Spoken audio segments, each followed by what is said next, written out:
তিনি বলবেন হযরত জিবরাইল, হযরত মিকাইল, হযরত ইসরাফিল। আল্লাহ পাক নির্দেশ করবেন এদের জান কবজ করো।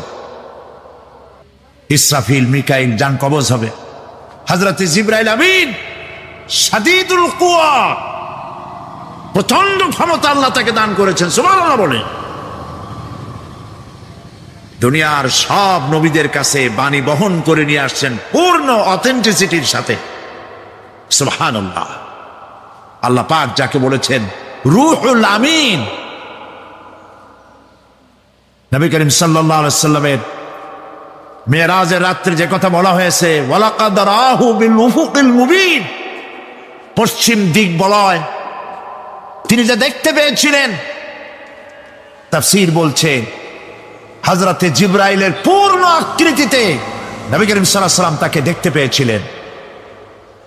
হযরতে জিবরাইল যখন দুনিয়া আসেন, কোন কোন কিতাবে লেখা হয়েছে 600 ডানা আছে, তা 2 ঝাপটায় আকাশ থেকে জমিনে চলে আসেন, সুবহানাল্লাহ। হযরতে জিবরাইলকে আল্লাহ পাক বলবেন তাকে মওত দাও, হযরতে জিবরাইলও বিদায় হয়ে যাবে। আল্লাহ প্রশ্ন করবেন এখন আর কে বাকি? মান বাকিয়া ইয়া মালাকাল মউত। মালাকুল মউত বলবেন হে আল্লাহ তাআলা, এখন তোমার সামনে আমি দাঁড়িয়ে আছি, আর কেউ নেই। আল্লাহ পাক বলবেন মুত ইয়া মালাকাল মউত। আল্লাহু আকবার, মুত ইয়া মালাকুল মউত, মরে যা, মরে যা। মালাকাল মউত মরে চলে যাবে। এরপরে আর কেউ নাই। আল্লাহ রাব্বুল আলামিন এই অবস্থায় কত বছর কত কাল চলে যাবে আল্লাহ পাক ভালো জানেন, কেউ নাই।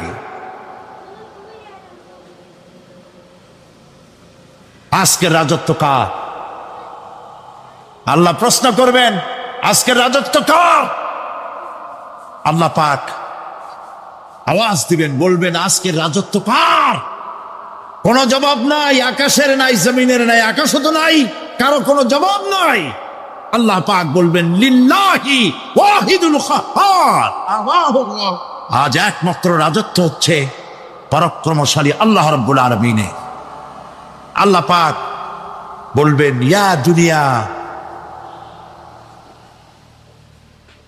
আইনা শুজারুকি, হে পৃথিবী তোর গাছগুলা কই?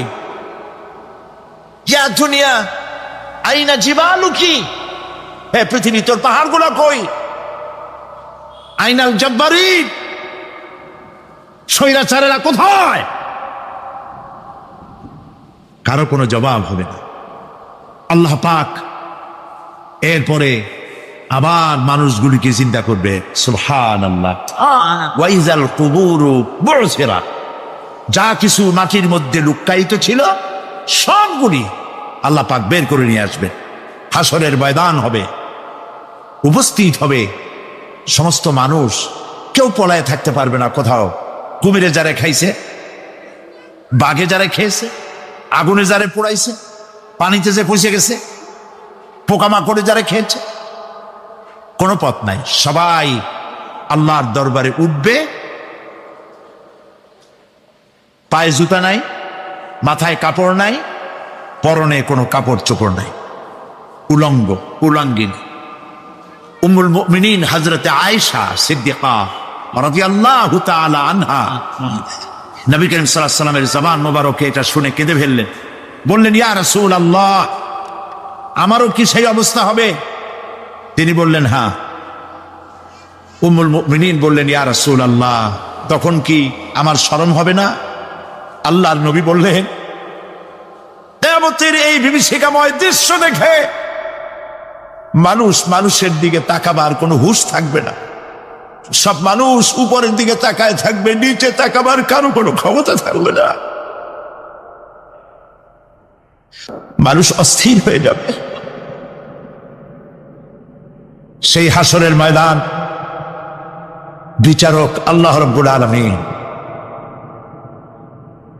প্রত্যেকটি মানুষকে তার কৃতকর্মের জন্য হিসাব দিতে হবে। আল্লাহ রাব্বুল আলামিন বলেন পরকালীন জীবনের ব্যবস্থাপনাটা কেমনে হবে শোনো। ইন্নাস সামআ ওয়াল বাসারা ওয়াল ফুআদা কুল্লু উলাইকা কানা আনহু মাসউলা। কিয়ামতের দিন প্রত্যেকটি মানুষকে তার শ্রবণ সম্পর্কে, তার দৃষ্টি সম্পর্কে, আর অন্তঃকরণের কল্পনা সম্পর্কে প্রত্যেকটি ব্যাপারে আল্লাহ পাক জিজ্ঞাসা করবেন। কান দিয়েছিলাম, কি শুনেছ? যা শুনছো তা আমল করেছো কিনা? আমার নিষেধ করা জিনিসগুলি শুনছো নাকি? কানের জবাব দিতে হবে। কান আল্লাহ পাক দিয়েছেন, সুবহানাল্লাহ। আল্লাহ পাক দিয়েছেন কান। এই কান দুটো যার নাই, কান আছে শুনতে পায় না, কত বড় কষ্টে আছে সে। মানুষের চিল্লায় কথা কয়, সে বুঝেই না। আছে না এমন? এই কানের সম্পর্কে প্রশ্ন করা হবে, শ্রবণ সম্পর্কে, দর্শন সম্পর্কে প্রশ্ন করা হবে। যা দেখতে নিষেধ করেছি সেগুলো দেখছো নাকি? এর শুকরিয়া আদায় করেছো নাকি? দুটি চোখ, এর শকর আদায় করা কি সম্ভব ভাই? আদায় করা সম্ভব? এই দুটি চোখ যদি না থাকতো আমার গর্ভধারিণী মাকে দেখতে পারতাম না। এই সুন্দর চোখ দুটি যদি আল্লাহ না দিতেন, আল্লাহর এই সুন্দর সৃষ্টি দেখা থেকে বঞ্চিত হয়ে যেতাম। আল্লাহকে বলি, মনিব, হে বিশাল আকাশের মালিক, তুমি দয়া করে না চাইতে আমাদের শরীরে যা দিছো নিয়ামত, মৃত্যুর আগে সিনায় নিও না। দুটি চোখের শকর আদায় করতে পারবো না। চোখের মধ্যে পানি আছে, কান্নার পানি না, সবসময় চোখে পানি আছে। চোখে আমরা পলক দেই না? কত কুদরত আল্লাহ পাকে। এই পৃথিবীতে দিনে রাতে অসংখ্য পলুয়েশন, রোগ জীবাণু সমানে উঠতেছে। এখন যদি মাইক্রোস্কোপ যন্ত্র এখানে থাকতো তাহলে দেখতেন এই পরিবেশটা কত দূষিত, কত পলুয়েশন, কত জার। এগুলি নাকের মধ্য দিয়ে পেটে যাচ্ছে, চোখের মধ্যে ঢুকতেছে।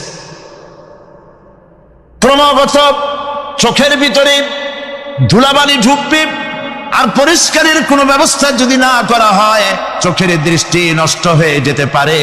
এই জন্য আল্লাহ রাব্বুল আলামিন চোখের ভিতরে মেডিসিন রূপী এক প্রকারের পানি রেখেছেন, আর অটোমেটিক চোখের পাতা ওঠানামা করে প্রতি মুহূর্তে চোখকে ক্লিন করে দিতেছে।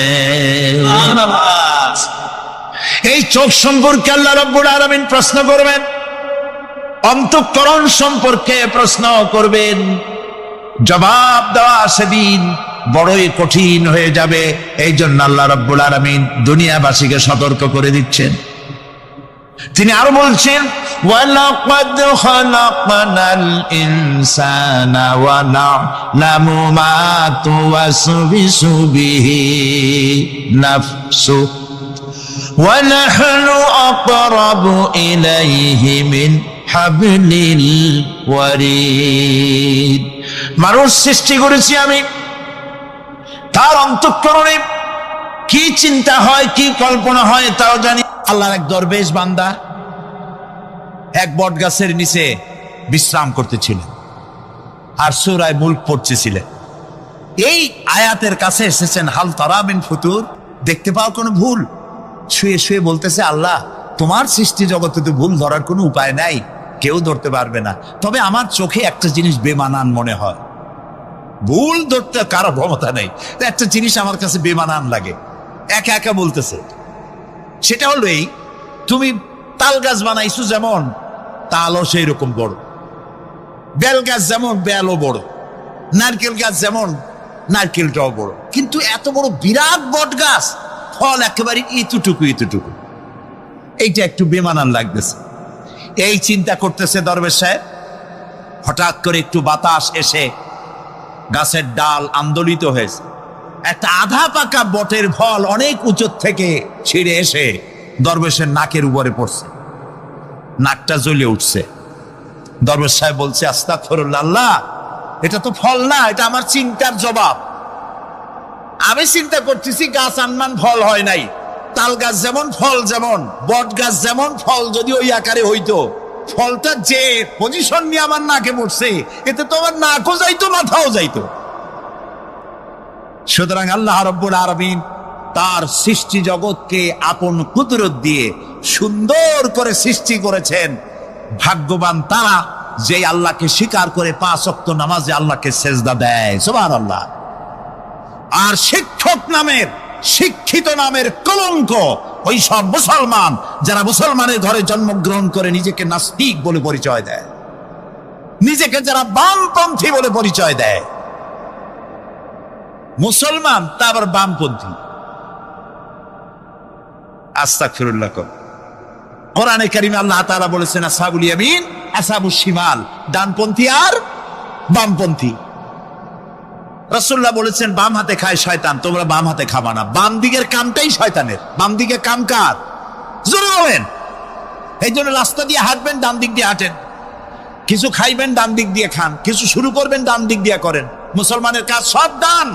ডানপন্থীদের নেতা পয়গম্বরেরা সব ডানপন্থীদের নেতৃত্ব দিয়ে আল্লাহ রাব্বুল আলামিন কিয়ামতের দিন ডানপন্থীদের নিয়ে আল্লাহর নবীরা জান্নাতে চলে যাবে। আর বামপন্থীদের নেতা শয়তান, বামপন্থীদেরকে শয়তানের নেতৃত্ব দিয়ে সবগুলিকে জাহান্নামে নিয়ে যাবে। এই জন্য দেখবেন বামপন্থীদের যত নেতা আছে, একটা নেতাও মসজিদে যায় না, নামাজ পড়ে না। প্রিয় ভাই, সব কপাল পোড়া না হলে কোন মুসলমানের সন্তান বামপন্থী আন্দোলন করতে পারে না। হতভাগ্য, নিকৃষ্ট, জঘন্য। আল্লাহ এদেরকে হেদায়েত করুন, বলেন আমিন। জোরে বলেন আমিন। ওরা নামাজে নাই, রোজায় নাই, আল্লাহ নাই, রসুলে নাই, পরকালে নাই, মক্কায় নাই, মদিনায় নাই, ঠিক কিনা? আল্লাহ হেদায়েত নসিব করুন, বলেন আমিন। তাহলে 3টি পুঁজির কথা বলেছিলাম, তার মধ্যে প্রথম পুঁজি হলো আল্লাহর কি বিশ্বাস করতে দেখি? অস্তিত্বকে বিশ্বাস করা। এই অস্তিত্বের উপরে আমি আর আলোচনা করতে চাই না। আমরা বিশ্বাস করি আল্লাহ আছেন, ঠিক না? আচ্ছা, এবার প্রশ্ন করি, আল্লাহ আছেন, কোথায় আছেন? আচ্ছা, বুঝতে পারছি আপনাদের মধ্যে ইখতিলাফ হয়ে গেছে। কেউ বলছেন সব জায়গায়, কেউ বলছেন আরশে, কেউ বলছেন আকাশে। আর যারা বেশি বুদ্ধিমান তারা কোনো জবাব দেন নাই, চিন্তা করছেন কোনটা কইয়ে কোন জ্বালায় পড়ি। আল্লাহ রাব্বুল আলামিন কোথায় আছেন সেই প্রশ্ন আল্লাহ কি করা দরকার? আল্লাহ আপনি কোথায় আছেন, এই প্রশ্ন আমরা করার আগে আল্লাহ রাব্বুল আলামিন কোরআনে কারীমের মধ্যে জবাব দিয়ে দিয়েছেন, আর রাহমানু আলাল আরশি ইস্তাওয়া। সুবহানাল্লাহ। আল্লাহ সব জায়গায় আছেন এ কথা ঠিক নয়। কেন ঠিক নয় সেটাও বুঝাই দিই। সব জায়গা বলতে তার মধ্যে তো টয়লেটও আছে। সব জায়গা বলতে আরো বহুত খারাপ জায়গা আছে, আমি সে জায়গাগুলির নাম নিলাম না।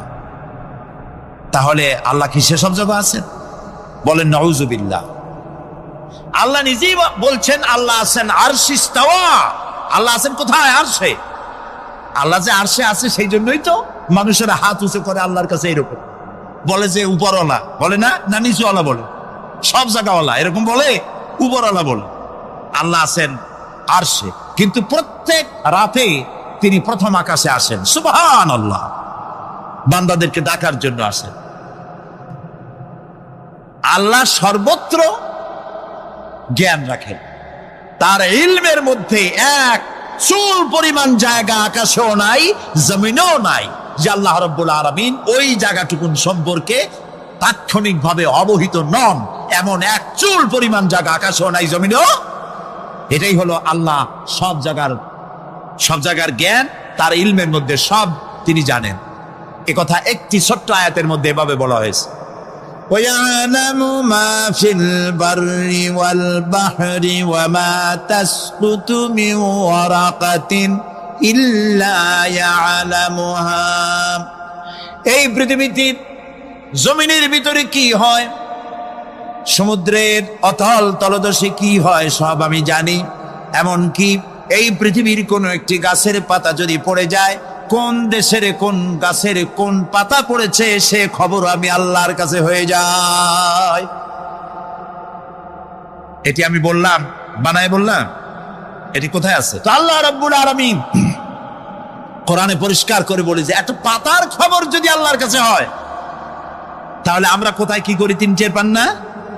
অবশ্যই টের পান। এটি আমাদের মনে রাখতে হবে। তো আল্লাহ তাআলা তার উপরে আমাদের বিশ্বাস হচ্ছে এই যে তিনি আরশে ইস্তাওয়া, আরশে আছেন, এবং তিনি না জানেন না দেখেন এমন কিচ্ছু নাই, না শোনেন এমন কিচ্ছু নাই। এমনকি সমুদ্রের অতল তলদেশে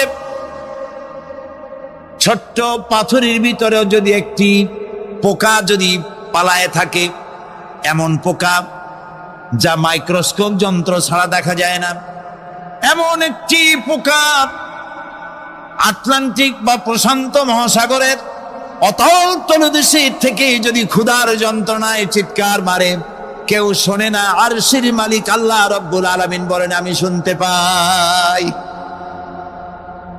সুতরাং তিনি সব শুনতে পান, তিনি দেখতে পান, এবং সবকিছু তার নলেজে আছে। এ হচ্ছে আল্লাহর অস্তিত্বে বিশ্বাস। 2 নম্বরে আল্লাহর সিফাতে বিশ্বাস। 2 নম্বরে কি বলেন? সিফাত মানে কি? গুণ। বলেন কি? গুণাবলীতে বিশ্বাস। আল্লাহর নাম আল্লাহ। বলেন তো, আল্লাহ নয়, কিন্তু আল্লাহ হচ্ছে অশুদ্ধ, শুদ্ধ হচ্ছে আল্লাহ। বলার সময় মুখটা গোল হয়ে যাবে। বলেন তো, সবাই উচ্চারণ করেন আল্লাহ, আবার বলেন আল্লাহ, আবার বলেন আল্লাহ। সুবহানাল্লাহ, কি মধুর নাম, কি মজার নাম। কোন বান্দা যদি অন্তরের অন্তঃস্থল থেকে একবার যদি বলে আল্লাহ, আল্লাহ রাব্বুল আলামিন 70 বার সাড়া দিয়ে জিজ্ঞেস করেন বান্দা কি চাও আমি শুনছি। আল্লাহ হচ্ছে ইসমে জাত, আর সিফাতি নাম হচ্ছে বাকি 98টা নাম। মোট ওয়ালাহুল আসমাউ হুসনা। আল্লাহ তাআলা রয়েছে পবিত্র নাম, অনেক নাম, 99টা নাম। কয়টা নাম? আল্লাহ হচ্ছে ইসমে জাত। এই যে আমরা অনেক সময় খোদা বলি, খোদার কসম, খোদার কিরা, খোদা হাফেজ বলি না আমরা? এই খোদা শব্দ যতটা সম্ভব এই শব্দ উচ্চারণ থেকে বিরত থাকা উচিত, কারণ আল্লাহর 99 নামের মধ্যে খোদা বলে কোনো শব্দ নাই। কেউ যদি 10 লক্ষ বার খোদা বলে, একবার আল্লাহ বলার সমান হবে না, হবে না। কেমন খোদা বলে আল্লাহ নিজের নামকে পরিচিত করেন নাই। আল্লাহর নাম হচ্ছে আল্লাহ। আল্লাহর নাম কি?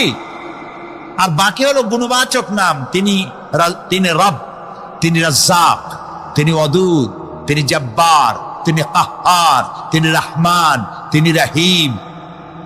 এরকম আছে না নাম? সব গুণবাচক নাম। এই আল্লাহকে বিশ্বাস করতে হবে। 1 নম্বরে তার অস্তিত্ব, তিনি আছেন। 2 নম্বরে গুণ সহকারে বিশ্বাস করতে হবে। আমরা পানিকে বিশ্বাস করি সে চুবাইয়া ডুবাইয়া মারতে পারে, এই হিসাবে বিশ্বাস করি, ঠিক না? আগুনকে বিশ্বাস করি সে পোড়ায় মারতে পারে। সাপকে বিশ্বাস করি সে দংশন করলে আমি মরে যেতে পারি, ঠিক কিনা? এইভাবে প্রত্যেকটা জিনিসের গুণ সহকারে তাকে বিশ্বাস করতে হয়।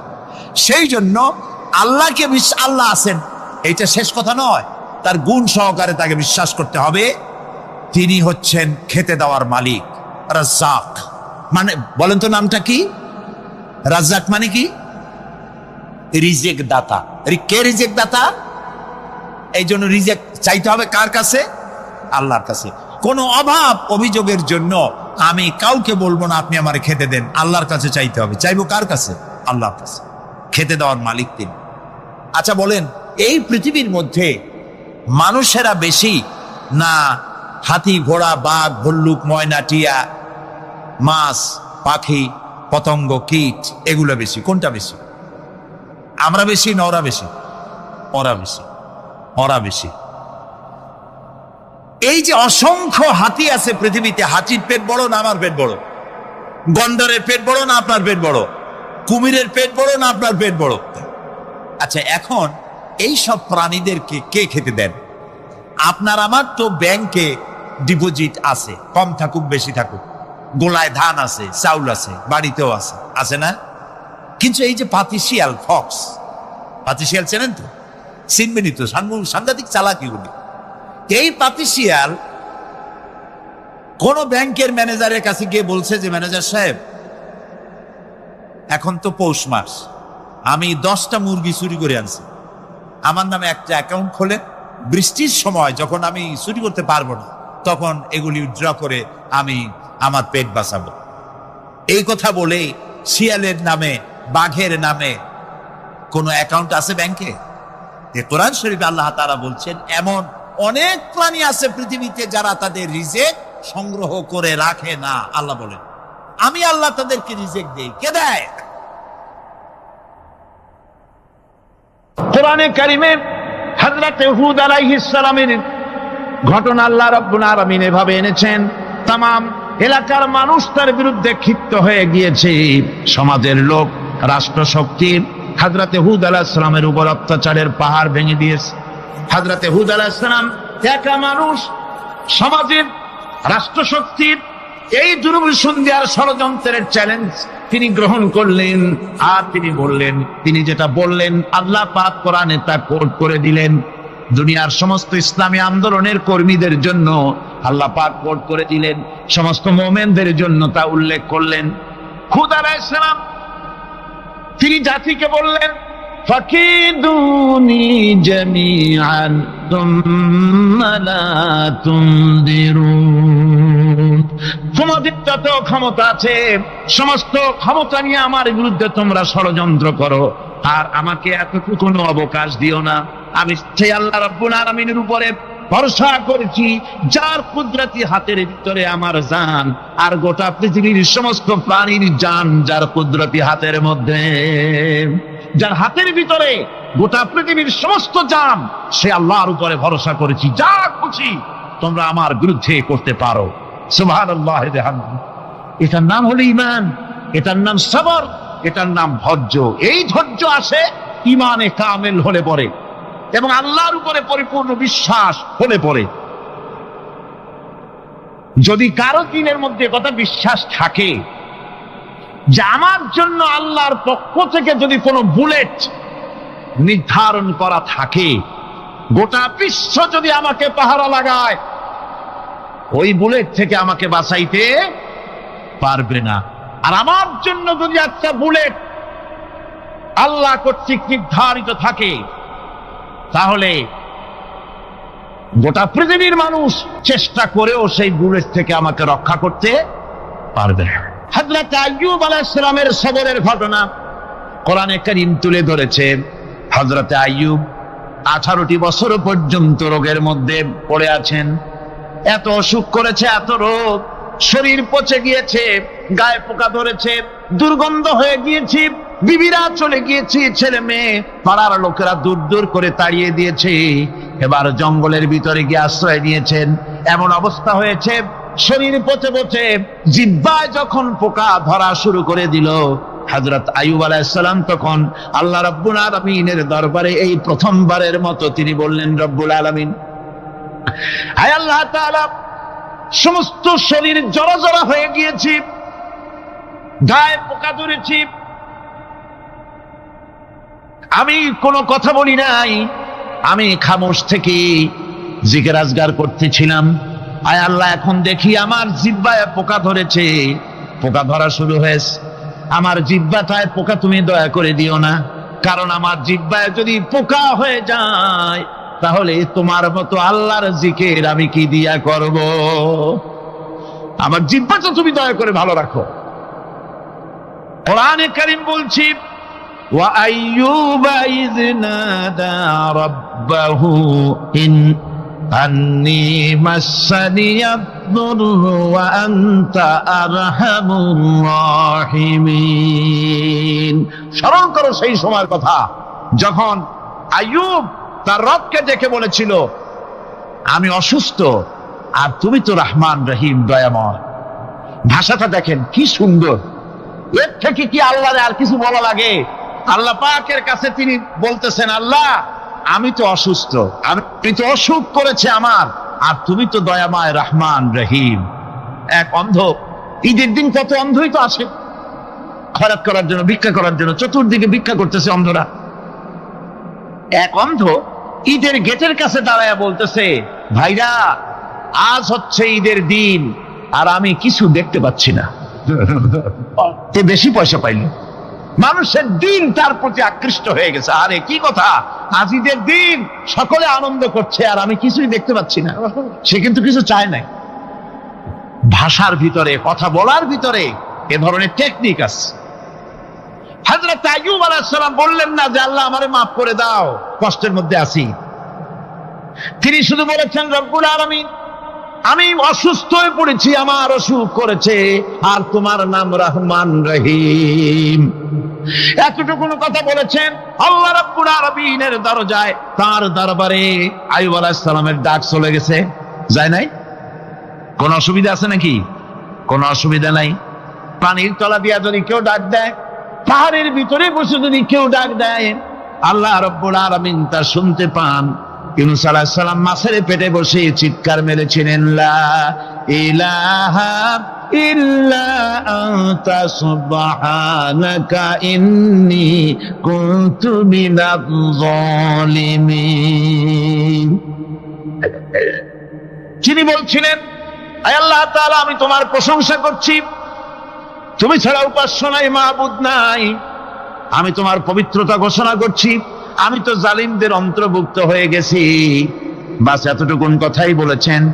আল্লাহ পাক বলছেন, ইউনূসের ডাক তো কেউ শোনে নাই, পানির মধ্যে কেউ শোনে নাই, জমিনের কেউ শোনে নাই, মহাশূন্যের কেউ শোনে নাই, কিন্তু মাছের পেটের ভেতরে থেকে, গভীর অতল দরিয়ার তলদেশ থেকে মাছের পেটের ভিতরে বসে আমার ইউনূস যে ডাক দিল, ওই ডাক আমি আরশের মালিক আমি শুনতে পেয়েছি, আর সঙ্গে সঙ্গে জবাব দিয়েছি। ফাস্তাজাবনা লাহু ওয়া নাজ্জাইনাহু মিনাল গাম্মি ওয়া কাযালিকা নুজিল মুমিনিন। ডাকের সাড়া দিলাম, বিপদ দিয়া বাঁচায় দিলাম। শুধু ইউনূসের না, আল্লাহ পাক এ জায়গায় আবার ওয়াদা করলেন, দুনিয়ার যত মুমিন বান্দা আছে তারা যদি কখনো বিপদে পড়ে যায় আর আমারে যদি ডাকে, আমি এইরকম করে বিপদ থেকে বাঁচায়া দেব।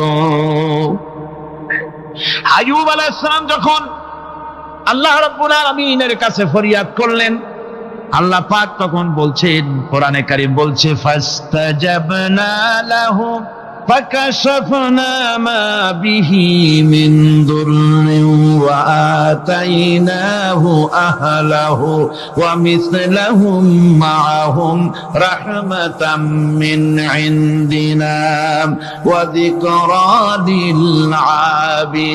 للعابدين। আমি আইয়ুবের দোয়া কবুল করে নিলাম, শুধু তার পরিবার বর্গই দিলাম না, বরং আরো কিছু নিয়ামত আমি তাকে দান করে দিলাম। এবং তাই জন্য, যেহেতু তারা ছিল আমার অনুগত বান্দা, আমার বাধ্যগত, আমি এই জন্য রহম করেছি, সমস্ত রোগ শোক আমি মাফ করে দিয়েছি। আমাদের সামান্য একটু জ্বর হয়, যদি 2-3 দিন জ্বর হয়েছে, জ্বর ছাড়ে না, বলে যে এত ভালো ভালো কাজ করি তারপর আমার এত জ্বর হওয়া লাগে, অমুকরা এত পাপ করে, তা তো কিছুই হয় না। খালি আল্লাহ আমার চোখে দেখলো, আমার বউর অসুখ, আমার অসুমুড়ি ছাড়ি না। ভাইরা, আপনি ঠিক পান না যে কি গুনাহ আপনি করেন। কোরআনে কারীম বলছি, ওয়ামা আসাবাকুম মিন মুসিবাতিন ফাবিমা কাসাবাত আইদিকুম ওয়া ইয়াফু আন কাসীর। যত বিপদ তোমাদের উপর আছে সব 2 হাতের কামাই করা, আর আমি তো অনেকগুলো ক্ষমা করে দেই। তোমরা যত পাপ করো, আকাম করো, সবগুলির শাস্তি যদি দুনিয়ায় দিতাম, সাহস করার সময় পেতে না। অসুখ হলেই অধৈর্য হয়ে যেও না, ধৈর্য ধরো। আল্লাহ পাক বলেন, শুধু আইয়ুব নয়, وإسماعيل وإدريس وذا الكفل كل من الصابرين এইভাবে করে ইসমাইল, ইদ্রিস, জুলকিফল সবাই ছিল ধৈর্যশীল। জোরে বলেন সুবহানাল্লাহ। ধৈর্যের চরম পরাকাষ্ঠা ছিলেন তিনি। কোরআনে কারীম নবীদের এই কথাগুলি আমাদের শোনাচ্ছেন। হযরত ইয়াকুব আলাইহিস সালাম কলিজার টুকরা সন্তান হযরত ইউসুফ আলাইহিস সালামের জন্য তার মনটা পাগল ছিল। এত সুন্দর করে আল্লাহ তারে বানাইছিলেন, এত তিনি ছিলেন সৌন্দর্যের পিরামিড, যারা দেখলে চোখ ফিরানো যায় না, এমন সুন্দর সুপুরুষ যারা দেখি সেই যুগের সুন্দরী যুবতী মেয়েরা রূপের মোহে পড়ে নিজেদের আঙ্গুলগুলি কেটে ফেলে দিয়েছিল। রূপের মোহে এমন অবশ হয়ে গেছে, আঙ্গুল কেটেছে, হাত কেটেছে, টের পায় নাই। আবার ভুল বুঝবেন না, দুনিয়ার সেরা সুন্দর পুরুষ ইউসুফ আলাইহিস সালাম, তা কিন্তু রাসূলের চাইতে বেশি নয়। হযরত উম্মুল মুমিনিন আয়েশা রাদিয়াল্লাহু তাআলা আনহা তিনি বলেছেন, যেই সব সুন্দরী রমণীরা ইউসুফ আলাইহিস সালামকে দেখে রূপের মোহে পড়ে নিজেদের আঙ্গুলগুলো কেটে ফেলেছিল, ওরা যদি আমার হাবিবকে দেখতো, ওরা যদি আল্লাহ রাসূলকে দেখতো, তাহলে হাত কাটতে কাটতে কোন ফাঁকে দে কলিজা কেটে ফেলে দিত, ওরা টের পেত না। আবার বন্ধুগণ, হযরত আইয়ুব আলাইহিস সালাম সন্তানের মায়া, অন্যান্য ভাইরা হিংসায় পড়ে গেল, তারা নিয়ে তাকে কুয়ায় ফেলে দিল। সেখান থেকে তারা একটা ছাগল বা কোনো পশু জবাহ করে তার রক্ত মাখাইয়া জামা এনে হাজির করে দিল হযরত ইয়াকুব আলাইহিস সালামের সামনে, যে তারে নিয়ে খেলা করতে গিয়েছিলাম, আমরা খেলায় লিপ্ত ছিলাম, বাগে খাইয়া ফেলাইছে। এগুলি কি গপ্প? এগুলি কি কোরআন? আল্লাহ পাক শোনাচ্ছেন, বিশ্ববাসীকে শোনাইছেন। সূরা ইউসুফের চাইতে এত সুন্দর উপাখ্যান গোটা পৃথিবীতে আর নাই। সুবহানাল্লাহ। অনেকে ইউসুফ জুলাইখার কেসা খুব মজা করে পড়ে, ফুর্তি করে, প্রেমের গল্প পড়ে। এটা কোনো প্রেমের গল্প নয়। ইউসুফ আলাইহিস সালাম, জুলাইখা ইউসুফ আলাইহিস সালামের জন্য কাঁদতে কাঁদতে চোখ কানা হয়ে গেছে। এরপর ইউসুফ আলাইহিস সালাম জুলাইখারে পাওয়ার জন্য পাগল হয়ে গেছে। নাউজুবিল্লাহ, এটা হয়নি কখনো। তিনি আল্লাহর পয়গম্বর, আর আল্লাহ কেমনি তারে বাঁচিয়েছেন, যখন জুলাইখা ঘরের ভিতরে সুন্দর করে যৌন উন্মাদনামূলক চিত্র অঙ্কিত করে ঘরের মধ্যে আটকায় দিয়েছে, তালা লাগায় দিয়েছে, আর নিজে যৌন দীপক কাপড় চোপড় পরেছে না পরার মতোই। সে যুগের সুন্দরী মেয়ে জুলাইখা, তার কুপ্রবৃত্তিকে চরিতার্থ করার জন্য আহ্বান করা হয়েছে। হযরত ইউসুফ আলাইহিস সালাম লক্ষ্য করে দেখলেন এমন জায়গা, এখান থেকে পালাবার তো পথ নাই, দরজা বন্ধ করে দিয়েছেন। তিনি শুধু তখন কেবলমাত্র আল্লাহ রব্বুল আলামিনকে ভয় করলেন। আল্লাহকে ভয় করে আল্লাহর নাম নিয়ে যখন তালাবদ্ধ দরজার দিকে দৌড় দিয়েছেন, আল্লাহ রব্বুল আলামিন আপন কুদরতে তালাগুলি খুলে দরজা তার জন্য উন্মুক্ত করে দিলেন। ইউসুফ আলাইহিস সালামকে ফালাই দিয়ে এভাবে করে কাপড় এনে দিল তার সামনে, রক্তমাখা কাপড় পেয়ে হযরত ইয়াকুব আলাইহিস সালাম সন্তানদের মুখে কাহিনী শুনে তিনি কি বললেন? কোরআনে কারীম তা কোট করেছে। তিনি চিক দিলেন না, ফাল দিলেন না, ফিট হয়ে পড়লেন না। তিনি বললেন, কলিজার টুকরা সন্তান, তার মরার খবর শুনেছেন। তিনি বললেন কি? ফাসাবরুন জামিলুন ওয়াল্লাহুল মুস্তাআনু আলা মা তাসিফুন। আমি উত্তম সবর অবলম্বন করব। তোমরা যে কাহিনী রচনা করেছো এর বেলায় আমি আল্লাহর কাছে সাহায্য চাই। আমি উত্তম সবর অবলম্বন করব। আমার ভাইয়েরা, 11 ভাই মনে করেছিল ইউসুফ আলাইহিস সালামকে মরণ কুয়ায় ফালাই দিছি। তারা তো ঠিক পায় নাই, এটা মরণ কুয়া না, এটা হচ্ছে একটা সুড়ঙ্গ, যাকে ইংরেজিতে বলে টানেল। এটা এমন একটা সুড়ঙ্গ, ওরা মনে করেছে মরণ কুয়া। কিন্তু আল্লাহ রাব্বুল আলামিন এই কুয়াতে এমন বানালেন, ওরা একদিকে ফালাই দিল মরণ কুয়ায়, এ কুয়ার আর এক মুখ দিয়া আল্লাহ রাব্বুল আলামিন ইউসুফ আলাইহিস সালামকে নিয়ে মিশরের সিংহাসনে বসায়া দিলেন। এটা মরণ কুয়া নয়, এটা রাজ সিংহাসনে বসার সুড়ঙ্গ পথ। ইউসুফ আলাইহিস সালাম আজ প্রেসিডেন্ট, সুবহানাল্লাহ, প্রেসিডেন্ট হয়ে বসে আছেন। ওদিকে কেনানে অভাব লেগে গেছে, সেখানকার মানুষেরা সাহায্য নিতে এসেছে, ওই 11 ভাইও আসছে। হযরত ইউসুফ আলাইহিস সালাম দেখেই চিনে ফেলেছে, ওরা কিন্তু তখনও ঠিক পায় নাই। হযরত ইউসুফ আলাইহিস সালাম চিনে ফেলেছেন, এখন কি করা উচিত? সবগুলোকে ঠ্যাং উপরের দিকে উঠাইয়া তারপরে সমানে ধোলাই দেওয়াই তো স্বাভাবিক ছিল, আমাদের মতো মানুষ হইলে, ঠিক কিনা? ঠিক তো বলবেনি, অভ্যাস তো এটাই। হযরত ইউসুফ আলাইহিস সালাম তাদের সামনে পরিচয় দিলেন। তারা যখন বুঝতে পারলো, লজ্জায় তাদের মাথা হেট হয়ে গেল। হযরত তার এক তো লজ্জা, আর 2 নম্বরের ভয়, জান নিয়া কেনানে কেউ ফিরে যাইতে পারবো না। এখন অবস্থা হয়েছে যে জীবনই যায় নাকি এখানে। হযরত ইউসুফ আলাইহিস সালাম ভাইদের এই করুণ দুরবস্থা বুঝতে পারলেন, বুঝে চরম ধৈর্য ধরে তিনি কি বললেন? তিনি বললেন, লা তাসরিবা আলাইকুমুল ইয়াউম। ও ভাইরা, তোমাদের বিরুদ্ধে আমার কোনো পাপ নাই, দুঃখ নাই, বিদ্বেষ নাই, হিংসা নাই, আল্লাহর রাস্তে মাফ করে দিলাম। আল্লাহু আকবার, সুবহানাল্লাহ। এর নাম পয়গম্বর। এর নাম কি? পয়গম্বর। কিসের লেনিন, কিসের মার্কস? জওয়ানেরা, ভুল পথে মানুষ চলেছিল, আলহামদুলিল্লাহ আল্লাহ এগুলোরে ডাস্টবিনে ফালাই দিছে। কারণ আলহামদুলিল্লাহ, আলহামদুলিল্লাহ। পয়গম্বর কারে বলে? কারে বলে পয়গম্বর? কি চরিত্র! রাসূল করিম সাল্লাল্লাহু আলাইহি ওয়াসাল্লাম তাকে একজন সাহাবী বলছিলেন, হুজুর বলছেন এই কামটা করলা না কেন? সাহাবী বললেন, হুজুর আপনি যদি চোখের ইশারায় বলতেন, মুখ দিয়ে না কইয়া, তাও তো আমি কামটা করে ফেলতাম, আমি তো বুঝি নাই। হুজুর বললেন, চোখের ঠারে ঠারে কাজ করা নবুয়তের শান নয়। আল ওয়াদুহু ওয়াস সারাহা, নবীরা যা করেন তা ডাইরেক্ট, কোনো বক্রতা নাই, স্পষ্ট কথা। আমার ভাইরা, হযরত ইউসুফ আলাইহিস সালাম বিনিয়ামিনকে কাছে নিয়ে পরিচয় দিলেন তার ভাইদের সামনে।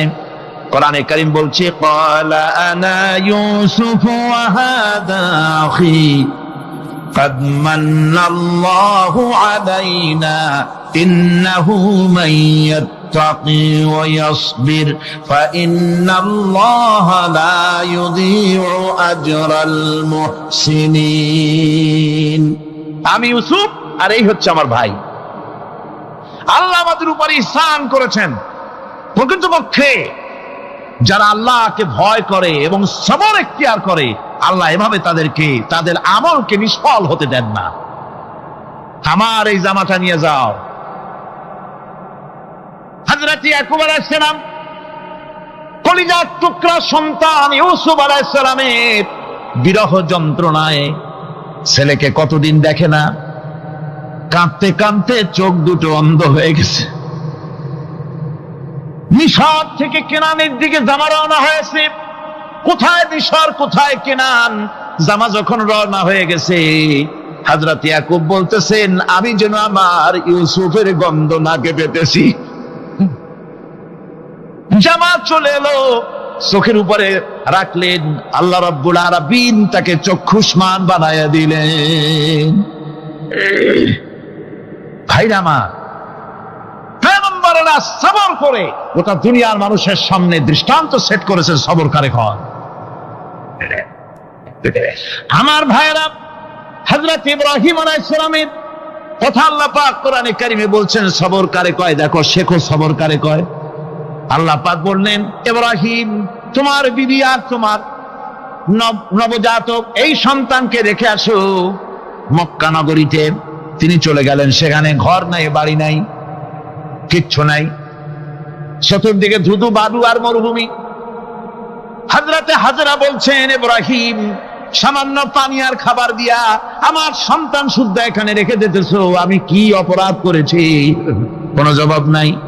2 বার 3 বার বলার পরে হাজেরা বলছেন, ইব্রাহিম গো, তবে কি আমার আল্লাহর হুকুম মতো আমারে রেখে যাচ্ছ নাকি? হযরত ইব্রাহিম আকাশের দিকে আঙ্গুল উঁচু করলেন। কথা বলবেন, বাক শক্তি বেরোচ্ছে না। 80 বছর বয়সের সময় একটা বাচ্চা আল্লাহ তারে দিচ্ছেন। আর এমন বাচ্চা, পয়গম্বরের ছেলে, কি সুন্দর চেহারা, মরুভূমির উপরে ফালাই দিয়ে রওনা হয়ে যাচ্ছেন। মুখ দিয়ে কথা সরছে না, আকাশের দিকে দেখালেন। হযরত হাজেরা বুঝতে পারলেন। হযরত হাজেরা বলেন, ইব্রাহিম, কোনো চিন্তা নাই, নিশ্চিন্ত মনে বাড়ি ফিরে যাও। আমি আমার আল্লাহর উপরে এতটা ভরসা করি, আল্লাহর হুকুমে যদি আমার এখানে রেখে যেয়ে থাকো, ওই আল্লাহ পাক আমাকে আর আমার কলিজার টুকরা ইসমাইলকে পানিতে আর খাবারে মারবেন না, অবশ্যই তিনি ব্যবস্থা করবেন। ব্যবস্থা হয়ে গেল। হযরত ইসমাইল বড় হয়ে গেলেন। আল্লাহ পাক অর্ডার করলেন, জবাহ করো ছেলেকে। হযরত ইব্রাহিম আলাইহিস সালাম যখন জবাহের প্রস্তাব করলেন, হযরত ইসমাইল তা আপত্তি করতেন, বাবাজি, আমার মায়ের আর আমাকে বাচ্চা অবস্থায় ফেলে গেলেন, খাবার দেন নাই, পড়ার দেন নাই, বছরের পর বছর আমাদের এখানে কাটলো, দেখতেও আসেন নাই, আজ আসছেন জবাহ দিতে। এটা কেমন কথা? কি ধরনের বাপ আপনি? এরকম বলছে নাকি? এরকম বলছে। হযরত ইব্রাহিম আলাইহিস সালাম প্রস্তাবটা কিভাবে পারলেন? আল্লাহ পাক কোরআনে কারিমে দৃষ্টান্ত রেখে দিয়েছেন। আল্লাহ পাক বলছেন, হযরত ইব্রাহিম ছেলেকে বললেন, ইয়া বুনাইয়া, হে আমার কলিজার টুকরা লাডলা, হে আমার কলিজার টুকরা সন্তান, ইন্নী আরা ফিল মানাম আন্নী আযবাহুক, আমি স্বপ্নে দেখছি আমি যেন তোমাকে জবাহ করতেছি। ফানজুর মাযা তারা, তোমার রায় কি বলো? আমি তো স্বপ্নে দেখছি যে আমি তোমার জবাহ করতেছি, এখন তোমার রায় কি, তোমার মত কি? হযরত ইসমাঈল আলাইহিস সালাম শুনিয়া দিলেন দৌড়, নাকি না? হযরত ইসমাঈল আলাইহিস সালাম ধৈর্যের প্রতীক, তিনি কি কথা বললেন? তার মুখের কথা কোরআন শরীফ আল্লাহ পাক উঠায় দিলেন। হযরত ইসমাঈল বললেন, ইয়া আবাতি ফাআল মা তু'মারু সাতাজিদুনি ইনশাআল্লাহু মিনাস সাবিরিন, হে আমার পিতা, আপনি যে ব্যাপারে আদিষ্ট হয়েছেন আপনি তা পালন করুন, অবশ্যই আমাকে ধৈর্যধারীদের মধ্যে পাওয়া যাবেন। সুবহানাল্লাহ।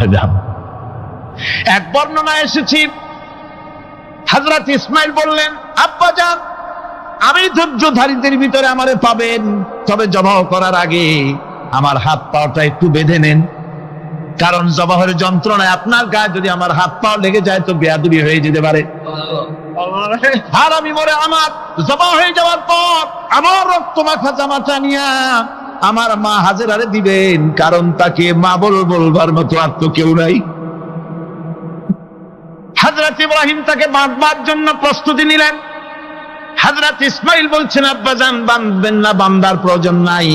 বলে, কেন? একবার বাঁধতে বললে আবার তুমি নিষেধ করছো কেন? ছেলে বলছেন, আব্বাজান, বাঁধবো না এই জন্যে, হয়তো কিয়ামতেই প্রশ্ন উঠতে পারে যে আল্লাহর হুকুমে রাজি ছিল না বলে হাত পা বাঁধা জবাহ করছে, আমি এই সুযোগ দিব না, আপনি জবাহ করেন, আমি এতটুকু নড়াচড়া করব না। ধৈর্যের চরম প্রতীক হযরতে ইসমাঈল আলাইহিস সালাম দেখাই দিয়েছেন ধৈর্য কারে কয়। আমার বন্ধুগণ, এই পৃথিবীর সবচাইতে ধৈর্যের বড় প্রতীক হতেছেন ইমামুল মুরসালিন, আশরাফুল আম্বিয়া, সাইয়্যিদুল মুরসালিন, জনাবে মুহাম্মাদুর রাসূলুল্লাহ সাল্লাল্লাহু আলাইহি ওয়াসাল্লাম। আমার বন্ধুগণ, সবচাইতে বড় ধৈর্যের প্রতীক তিনি। কাউকে একটা গালি দেন নাই জীবনে, কাউকে ঠাট্টা করেন নাই, কাউকে মারেন নাই, কারো মনে দুঃখ দেন নাই। তিনি দুঃখ পেয়েছেন, তিনি কাউকে দুঃখ দেন নাই। তিনি কষ্ট পেয়েছেন, কাউকে কষ্ট দেন নাই। আমার ভাইয়েরা, তায়েফের ময়দান, আমার নিজের চোখে তায়েফে যেদিন আমি তায়েফ দেখলাম, আমি তায়েফে ঢুকেছি, জীবনে কোনোদিন যাই নাই। রমজান মোবারকে আমি সেখানে গেলাম, আমাকে বসার জন্য তারা নিয়ে যাবে। আমি বললাম আগে বসবো না, আমারে আগে নিয়ে যাও, আমার নবীকে কোন জায়গায় ওরা মেরেছিল সে জায়গাটা দেখাও।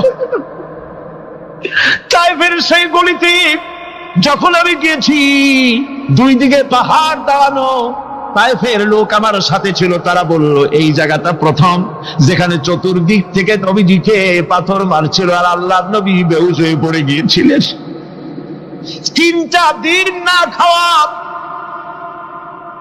হযরতে খাদিজা নাই, আবু তালিব নাই, মক্কায় জায়গা নাই পা রাখার।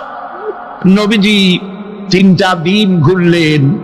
নেতারা বলল তুমি যদি নবী হবে তো এতিম হলে কেন? আল্লাহ নবী বানাবার জন্য কি একটা ধনী মানুষ পায় না? তোমার মতো এতিম আর গরিবের নবী বানাইলো কেন? আল্লাহ নবী 3 দিন পর যখন দেখলেন কেউ দাওয়াত শোনে না, কেউ মানে না, কেউ গ্রহণ করে না, তখন তিনি নেতাদের অনুরোধ করলেন ঠিক আছে দাওয়াত তো কবুল করলে না, তবে একটা কাজ করো, অন্তত আমি যে তায়েফে আসছিলাম এই খবরটা মক্কায় দিও না, ওরা আরো অত্যাচার বাড়ায় দেবে। এই কাফিরগুলি খবর তো মক্কায় পাঠালো আর সমস্ত যুবকদেরকে লেলিয়ে দিল। যুবকেরা চতুর্দিকে দাঁড়াইছে, রাসূলকে পাথর মারা শুরু করে দিল। আমি যখন রেল লাইনের থেকে হাঁটি, যখন রেল লাইন কোনো সময় দেখি, রেলের পাথরগুলি, রেল লাইনের পাথরগুলি দেখলেই আমার মাথায় যেন কেন তাইফের কথা বলে এসে যায়। আরে মানুষের গায়ে পাথর মারলে কি অবস্থার সৃষ্টি হয়? পাথর নূরের শরীর, রহমতের শরীর, কিটি কিটি রক্ত ঝরছে। নবীজিকে জোর করে উঠাইয়া জবরদস্তি করে হাঁটার জন্য তারা ধাক্কা মারতেছে। আবার কিছু দূরে গিয়ে নবীজি আবার বেহুশ হয়ে পড়েছেন। এইখান থেকে আবার উঠাইছে, আবার ধাক্কা মারতেছে। 3 নম্বরের আর একটা জায়গা আছে যেখানে ভাঙ্গা একটা মসজিদ। তাইফের লোকেরা আমাকে বলল এই জায়গাটা হলো শেষ জায়গা যেখানে রাসূলে কারীম 3য়বারের মতো বেহুশ হয়েছিলেন, এখানেই হুজুরের রক্ত ঝরেছে বেশি। 2 রাকাত নামাজ পড়লাম, সিজদায় পড়ে এমন কান্না কাঁদলাম আল্লাহর কাছে।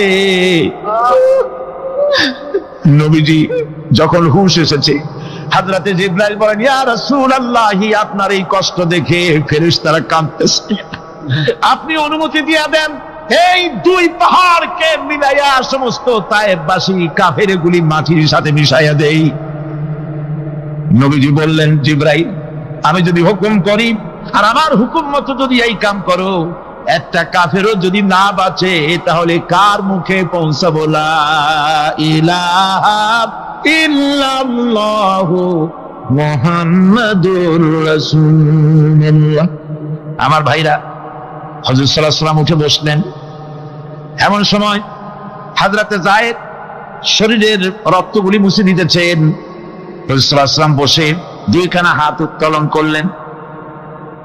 নবীজির চোখ থেকে পানি গড়ায় পড়তেছে। আরে কেউ নাই, আল্লাহ ছাড়া কেউ নাই সাহায্য করার। নবীজি হাত তুলে মোনাজাত করতেছেন, চোখ দিয়া পানি পড়ে দাড়ি ভিজে পড়তেছে, গায়ে দিয়া রক্ত ঝরতেছে। নবীজি কি দোয়াটা করলেন? বদদোয়া করলেন না, গজব দিতে বললেন না। নবীজি দোয়া করলেন রব্বুল আলামিন, এই তায়েফের লোকেরা আজকে আমার সাথে যে ব্যবহারটা করেছে, ওরা বোঝে নাই যে আমি তোমার নবী, ওরা বোঝে নাই যে আমি তোমার রাসূল, না বুঝে আমার উপরে যে অত্যাচারটা করলো, আল্লাহ তুমি এই জন্য রাগ করে এই তায়েফে তুমি গজব দিও না। আল্লাহ পাক পরবর্তী সময় হুজুরকে স্মরণ করাই দিলেন, ওয়া মা আরসালনাকা ইল্লা রাহমাতাল লিল আলামিন। ও নবী, আপনি হচ্ছেন আমার সমস্ত সৃষ্টি জগতের জন্য, আপনি আমার রহমত, আমার গোটা বিশ্বের জন্য আপনার, আমার সৃষ্টি জগতের জন্য আপনি আমার করুণা। একটা লোক রাসূলের এই কষ্ট দেখে বাগান থেকে 1 গ্লাস আঙ্গুরের শরবত এনে হাজির করেছে। এত কষ্টের পর 3 দিনের না খাওয়া আঙ্গুরের একটা শরবত পাইয়া হুজুর খুব খুশি হলেন। শরবত গ্লাস পান করে হুজুর বলছেন, তোমার নাম না আত্তাস? তিনি বলছেন, হ্যাঁ হুজুর, আমার নাম আক্তাস। তোমার বাড়ি না ইউনূস আলাইহিস সালামের গ্রামে? বলে, হ্যাঁ, আমার বাড়ি সেই গ্রামে। তা আপনি কি করে জানলেন আমার নাম আক্তাস আর আমার বাড়ি ইউনূস আলাইহিস সালামের গ্রামে? আপনি জানলেন কি করে? হুজুর বললেন, আমি নবী, হযরত ইউনূস নবী, একজন নবীর খবর আর একজন নবীর কাছে থাকে। রাসূল করিম সাল্লাল্লাহু আলাইহি ওয়াসাল্লাম সবর ইখতিয়ার করেছিলেন, ধৈর্য অবলম্বন করেছিলেন, আর আল্লাহ পাক তাকে নির্দেশ করেছেন, সবর করো।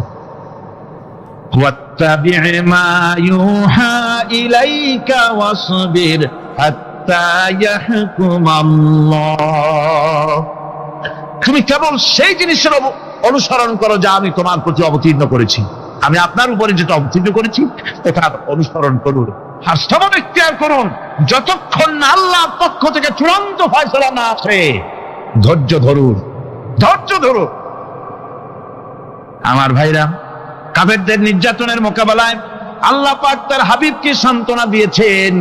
যখন কাফেররা নির্যাতন করতেছে, হারে হযরতে বেলাল নির্যাতিত, হযরতে সুমাইয়া নির্যাতিতা, হযরতে খাব্বাব, হযরতে হুবায়ব, হযরতে আম্মার রিদওয়ানুল্লাহ তাআলা আলাইহিম আজমাইন, এত মার হতেছে। হযরতে ওমর হযরতে খাব্বাব রাদিয়াল্লাহু তাআলা আনহুকে খোলা গায়ে দেখে বলছিলেন, খাব্বাব রে, তোমার পিঠে এত গর্ত কেন? এত গর্তওয়ালা পিঠ তো আমি মানুষের দেখি নাই, এত চিকুন কোমরওয়ালা মানুষও তো দেখি নাই। তিনি বলেছেন, ওমর, তুমি কি ভুলে গেছো? ইসলাম কবুল করার অপরাধী কাফির বেঈমানেরা আগুন জ্বালায়া আংটা আগুনের উপরে আমাকে চিৎ করে শোয়াছে। আমি যেন নড়াচড়া করতে না পারি সেজন্য আমার বুকের উপরে পাথর চাপা দিয়ে রেখেছিল। গায়ের চর্বি আর রক্ত গলে গলে পড়ে আগুন নিবেছে, আর আগুন গোশত পুড়ে যে পিঠের মধ্যে প্রবেশ করেছিল আজও পর্যন্ত পিঠের সেই গর্ত সেরে যায় নাই। এভাবে অত্যাচার হচ্ছিল সাহাবীদের উপর। আল্লাহ রাব্বুল আলামিন তার হাবিবকে সান্ত্বনা দিলেন, ওয়াসবির ওয়া মা সাবরুকা ইল্লা বিল্লাহি ওয়া লা তাহজান আলাইহিম ওয়া লা তাকু ফি গায়তিন মিম্মা ইয়ামকুরুন। হে রাসূল, সবরের সাথে কাজ করতে থাকুন। আপনার এই সবরের তৌফিক তো আল্লাহই দিয়েছেন, আর ওদের সমস্ত ষড়যন্ত্র, ওদের অপকৌশলে আপনি দুঃখিত হবেন না, চিন্তা করবেন না, ভারাক্রান্ত হবেন না। আপনি নিশ্চিত থাকুন। ওয়াসবির লিহুকমি রাব্বিকা ফাইন্নাকা বিআয়ুনিনা।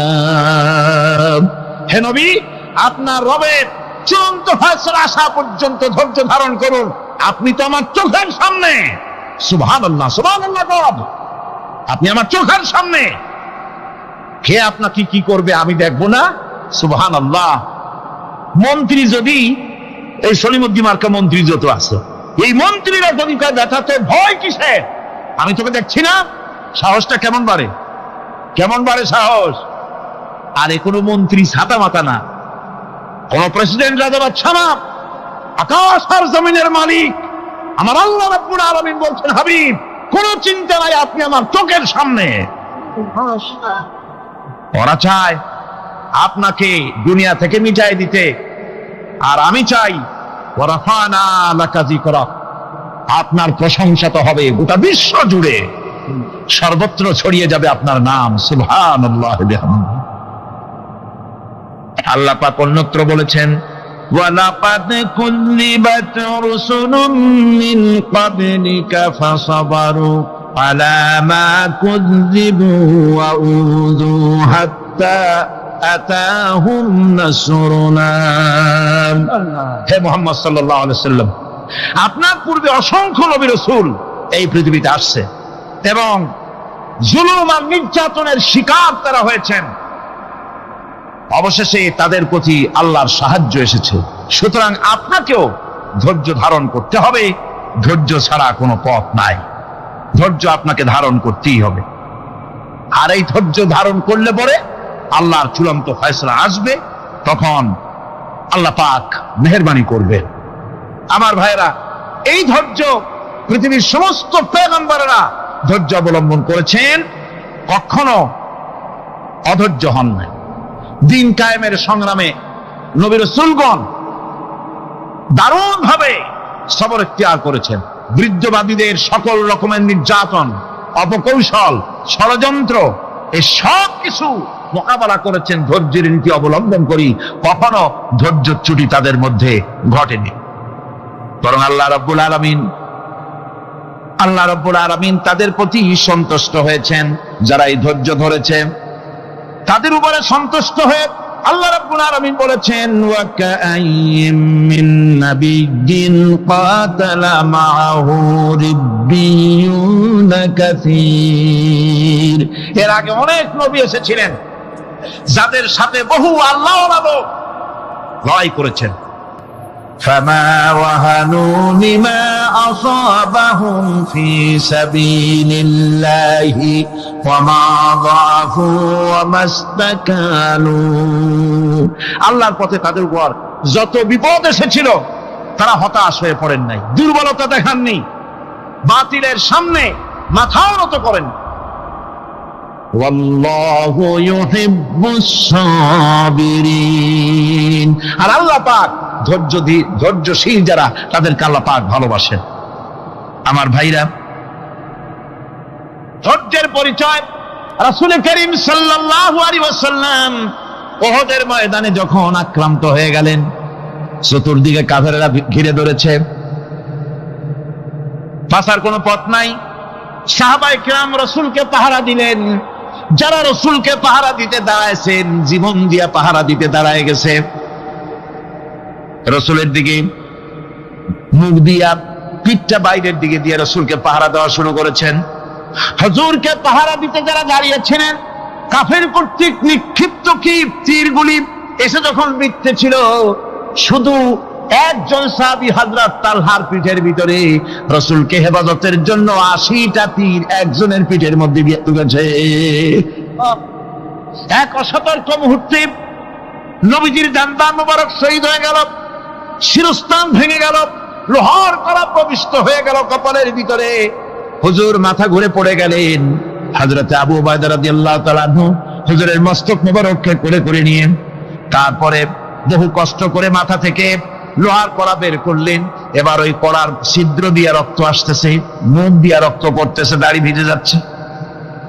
বুখারী শরীফে এসেছে, আল্লাহর নবী দুইখানা হাত নিজের চেহারার উপরে মলে আনে টাটকা রক্ত চোখের সামনে দেখে বলছেন, আহারে, এই কওমের ফালাত কি করে হবে, এই কওমের মুক্তি কি করে হবে, এই কওমের নাজাত কি করে হবে, যে কওম তার নবীর চেহারা রক্ত দিয়ে আল্লাহ বানাইয়া দিল। নবীজি বললেন, আল্লাহুম্মা গফিরলি কওমি ফাইন্নাহুম লা ইয়ালামুন। আয় আল্লাহ পাক, আমার এই কওম বুঝতে পারে না, ওদেরকে মাফ করে দাও। খবর ছড়িয়ে গেল নবীজি শহীদ হয়ে গিয়েছেন। খবর ছড়িয়ে গেল চতুর্দিকে, মদিনায় খবর ছড়িয়ে গেল। মানুষ পাগলের মতো দৌড়ানো শুরু করে দিল। এক মেয়ে লোক দৌড়াচ্ছে উহুদের দিকে। কয়েকজন সাহাবীর সঙ্গে দেখা, তারা জিজ্ঞেস করলেন, দৌড়াও কেন মহিলা, যাও কই? কয় উহুদের দিকে যেতেছি। কয় যায় তো কোনো লাভ নাই, যেহেতু তোমার যে স্বামী এসেছিলেন জিহাদের ময়দানে তিনি তো শহীদ হয়ে গেছেন। মহিলা বলতেছে, কে শহীদ হয়েছে শুনতে চাই না, আগে বলো নবীজি কেমন আছে। আবার কিছুক্ষণ পর আর কয়েকজনের সঙ্গে দেখা, তারা বলছে, মেয়ে লোক দৌড়াও কই? যাচ্ছি উহুদের দিকে। তারা বলছেন যে কোনো লাভ নাই, তোমার যে দুইটা কলিজার টুকরা সন্তান উহুদে এসেছিল দুটোই শহীদ হয়ে গেছে। মা বলতেছে, ও সাহাবী, কে শহীদ হয়েছে শুনতে চাই না, তাড়াতাড়ি করে বলো আল্লাহর নবী মুহাম্মদুর রাসূলুল্লাহ সাল্লাল্লাহু আলাইহি ওয়াসাল্লাম কেমন আছেন। দৌড়াতে দৌড়াতে উহুদের মাঠে সাহাবায়ে কিরাম পরিবেষ্টিত। আল্লাহর নবীর কাছে গিয়ে হুজুরের জীবিত চেহারা মোবারকের দিকে তাকায়া মেয়ে লোকটি কাঁদতেছে আর বলতেছে, ইয়া রাসূলুল্লাহ, আমার স্বামী মরা শোক, আমার কলিজার টুকরা দুইটা সন্তান মরা শোক আমার কলিজা থেকে মুছে গেছে, আপনি বেঁচে আছেন, তামাম মুসলমানদের এর চাইতে বড় সান্ত্বনার রায়।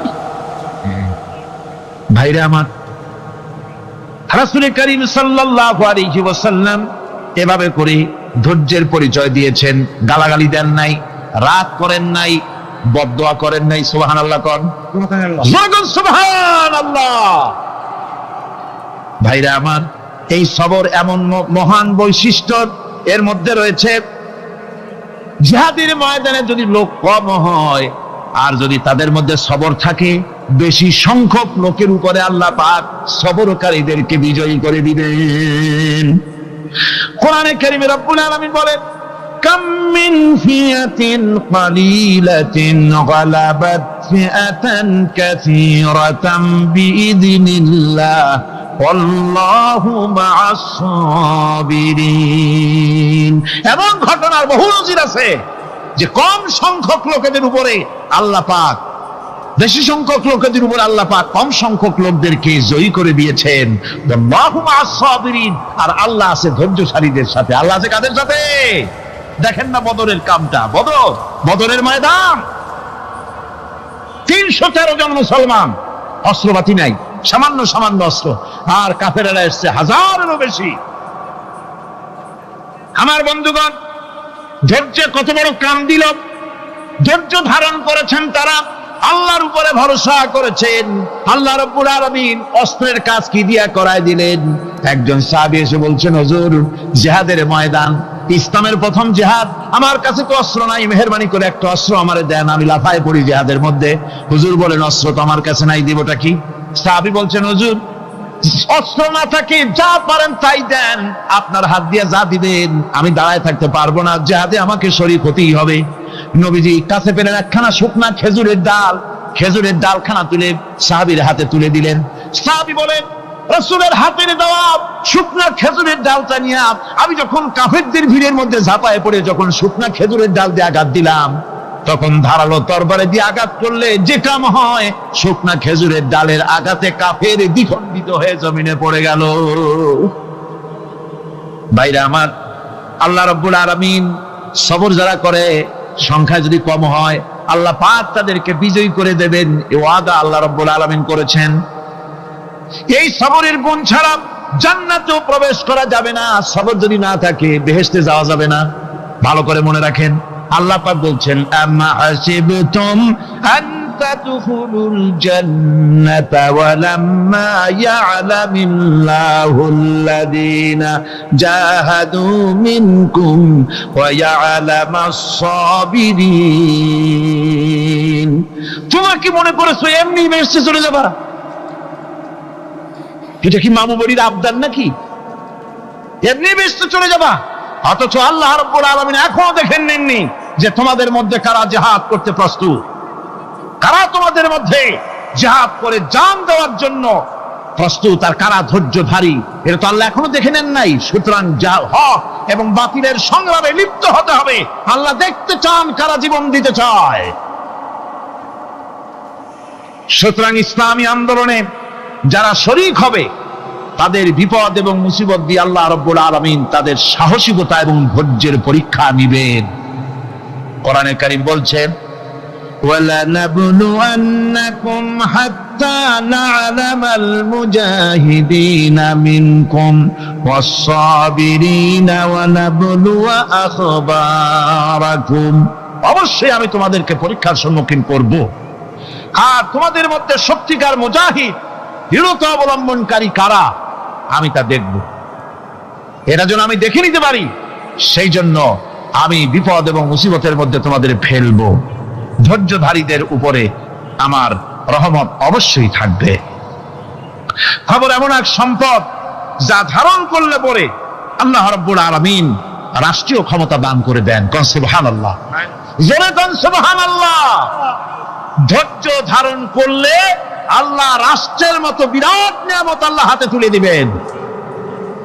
তার প্রমাণ কোরআন শরীফে আল্লাহ বলছেন, বনি ইসরাইলরা মিশর থেকে যখন বহিষ্কার হয়ে গেল, তাদের যখন পা রাখার কোনো জায়গা থাকলো না, বনি ইসরাইলরা মিশর থেকে যখন বহিষ্কার হয়ে গেল, এরপরে আল্লাহ পাক তারা যখন ধৈর্য অবলম্বন করলো, আল্লাহ পাক তাদের ব্যাপারে বলছেন ওয়া আওরাসনাল কওমাল্লাযীনা কানু ইউসতাদআফুনা মাশারিকাল আরদি ওয়া মাগারিবা আল্লাতী বারাকনা ফিহা।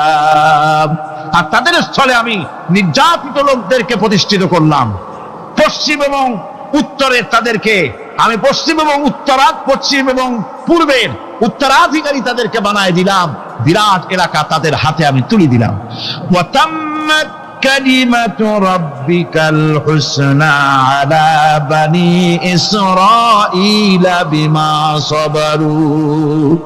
আর এভাবে করে আল্লাহ পাক তার কথাকে পূর্ণ করলেন বনি ইসরায়েলদের উপরে সবর এখতিয়ার করার জন্য, ধৈর্য ধরার কারণে আল্লাহ পাক রাষ্ট্রের মালিক তাদের বানায় দিলেন। যেরকম সুবহানাল্লাহ। সবর যদি করা হয় তো যুদ্ধ যদি বাদে, যদি জাহাজ শুরু হয়ে যায়, আল্লাহ পাক বলেছেন ফেরেশতা দিয়ে সাহায্য করবে। যদি সবর থাকে তোমাদের, সবর থাকলে আল্লাহ কি দিয়ে সাহায্য করবেন? ফেরেশতা। কোরআনে কারীম বলছি বালা ইন তাসবিরু ওয়া তাত্তাকু ওয়া ইয়াতুকুম মিন ফাওরিহিম হাদা ইউমদিদুকুম রাব্বুকুম বিখামসাতি আলাফিন মিনাল মালাইকাতি মুসাউমিন। হ্যাঁ, তোমরা যদি ধৈর্য অবলম্বন করো আর আল্লাহকে ভয় করে চলো, তাহলে এক্ষুনি আল্লাহ রাব্বুল আলামিন তোমাদের জন্য কাতারে কাতারে শৃঙ্খলাবদ্ধ ৫,০০০ ফেরেশতা দিয়ে তোমাদেরকে সাহায্য করবেন। সুবহানাল্লাহ। তোমাদেরকে ফেরেশতা দিয়ে সাহায্য করা হবে। তোমরা যদি সবর এখতিয়ার করো, তাহলে সংখ্যা যদি কম হও, বেশি সংখ্যার উপরে জয়ী করে দেব। ইয়াকুম মিনকুম ২০ সাবিরুনা ইয়াগলিবু মিয়াতাইন। যদি তোমাদের ভিতরে ধৈর্যশীল ২০ জন হয়, আমি ২০০ কাফেরের বিরুদ্ধে তোমাদেরকে জয়ী করে দেব। সুবহানাল্লাহ। তোমরা যদি হও ধৈর্যশীল ২০০ ২০ জন, ২০০ কাফেরের উপরে তোমরা জয়যুক্ত হয়ে যাবে। আর বিপদ আর মুসিবতে যারা ধৈর্য ধরে, তাদের জন্যই আল্লাহর পক্ষ থেকে সুসংবাদ। সুসংবাদ কাদের জন্য? ধৈর্যধারীদের জন্য। কোরআনে কারীম বলছে ওয়াবাশশিরিস সাবিরিনাল্লাযীনা ইযা আসাবাতহুম মুসিবাতুন ক্বালু ইন্না লিল্লাহি ওয়া ইন্না ইলাইহি রাজিউন। সুসংবাদ সেই সব ধৈর্যশালীদের জন্য যারা নাকি বিপদ এবং মুসিবতে আসলে যারা বলে, কি বলে? পড়েন আমার সাথে, ইন্না লিল্লাহি ওয়া ইন্না ইলাইহি রাজিউন। এটা শুধু আমাদের লোকেরা কেউ মরলে পড়ে, এটা শুধু মরার সময় নয়, বরং যে কোনো বিপদ আর মুসিবত এলে মুমিন বান্দা যারা, তারা কি পড়বে? ইন্না লিল্লাহি ওয়া ইন্না ইলাইহি রাজিউন।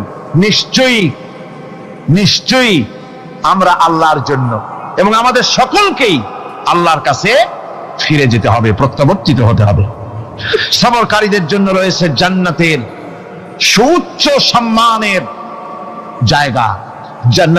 জান্নাতে সবচেয়ে সম্মানজনক জায়গা আল্লাহ রাব্বুল আলামিন ধৈর্যশালীদেরকে দান করবেন। কোরআনে কারীম বলছেন উলাইকা ইউজজাউনাল গুরফাতা বিমা সাবারু ওয়া ইউলাক্কাউনা ফিহা তাহিয়াতাও ওয়া সালামা। এরা হলো সেই সব লোক যাদেরকে প্রদান করা হবে বেহেশতের সুউচ্চ মঞ্জিল, কারণ তারা সবর এখতিয়ার করেছিল, তারা সবর করছিল, এই জন্য বেহেশতের সবচাইতে ভালো জায়গা তাদের দেওয়া হবে। কোন আলহামদুলিল্লাহ, জোরে কোন আলহামদুলিল্লাহ। এবং জান্নাতে সবরকারীদেরকে সম্বর্ধনা দেওয়া হবে, সম্বর্ধনা দেওয়া হবে। খালিদিনা ফিহা হাসনাত মুস্তাকাররান ওয়া মুকামা। চিরদিন তারা জান্নাতের ভেতরে বসবাস করবে এবং কতই না সুন্দর, কতই না উত্তম জায়গা সবরকারীদের জন্য আল্লাহ বেহেশতের মধ্যে রেখে যাবেন। জান্নাতে প্রবেশ করার সাথে সাথে চতুর্দিক থেকে ফেরেশতারা ছুটে আসবে সবরকারীদের জন্য। والملائكة يدخلون عليهم من كل باب চতুর্দিক থেকে ফেরেশতারা তাদেরকে ইস্তেকবাল করবে, কি বলবে? সালামুন আলাইকুম বিমা সাবারতুম ফানি'মা উকবাদ-দার। তোমাদের প্রতি শান্তি বর্ষিত হোক, কারণ তোমরা পৃথিবীতে সবর অবলম্বন করেছিল। কতই না উত্তম জায়গা, কতই না সুন্দর জায়গা আল্লাহ রাব্বুল আলামিন সবরের বিনিময় তোমাদেরকে দান করেছেন। সুতরাং এই সবর হচ্ছে মুসলমানদের জন্য সবচেয়ে বড় নিয়ামত। আজ আমার তো মনে হয় পৃথিবীতে মুসলমানরাই সবচেয়ে বেসবর। ট্রেনে যাবে, বসা নিয়ে বেসবর, টিকিট নিয়ে বেসবর, বাসের মধ্যে বেসবর, বাজারে যাবে বেসবর, স্কুলে যাবে বেসবর, যেখানে যান সব জায়গায় আমরা বেশি অধৈর্য, ঠিক কিনা কর? সামান্য সামান্য জিনিস নিয়ে ঝগড়া করা, মারামারি করা, এই হচ্ছে আমাদের ট্র্যাডিশন। ধৈর্য অবলম্বন করতে হবে জীবনের সকল ক্ষেত্রে। এই ধৈর্য আমাদেরকে রক্ষা করতে হবে। এই ধরনের ধৈর্য যদি আমরা অবলম্বন করতে পারি, তাহলে আল্লাহ পাক বলছেন, উলাইকাল্লাযীনা সাদাকু ওয়া উলাইকা হুমুল মুত্তাকুন। এরাই হলো ঈমানের দাবিতে সত্যবাদী। কোন আলহামদুলিল্লাহ। কারা কারা? না না, শুধু সবরকারী না। এই যে 10টা পয়েন্ট বলা হলো, কয়টা পয়েন্ট বলা হয়েছে? 10টি পয়েন্ট। সেই 10টি পয়েন্ট যারা পালন করবে এরা হলো ঈমানের দাবিতে সত্যবাদী, আর এরাই হচ্ছে প্রকৃতপক্ষের মুত্তাকি।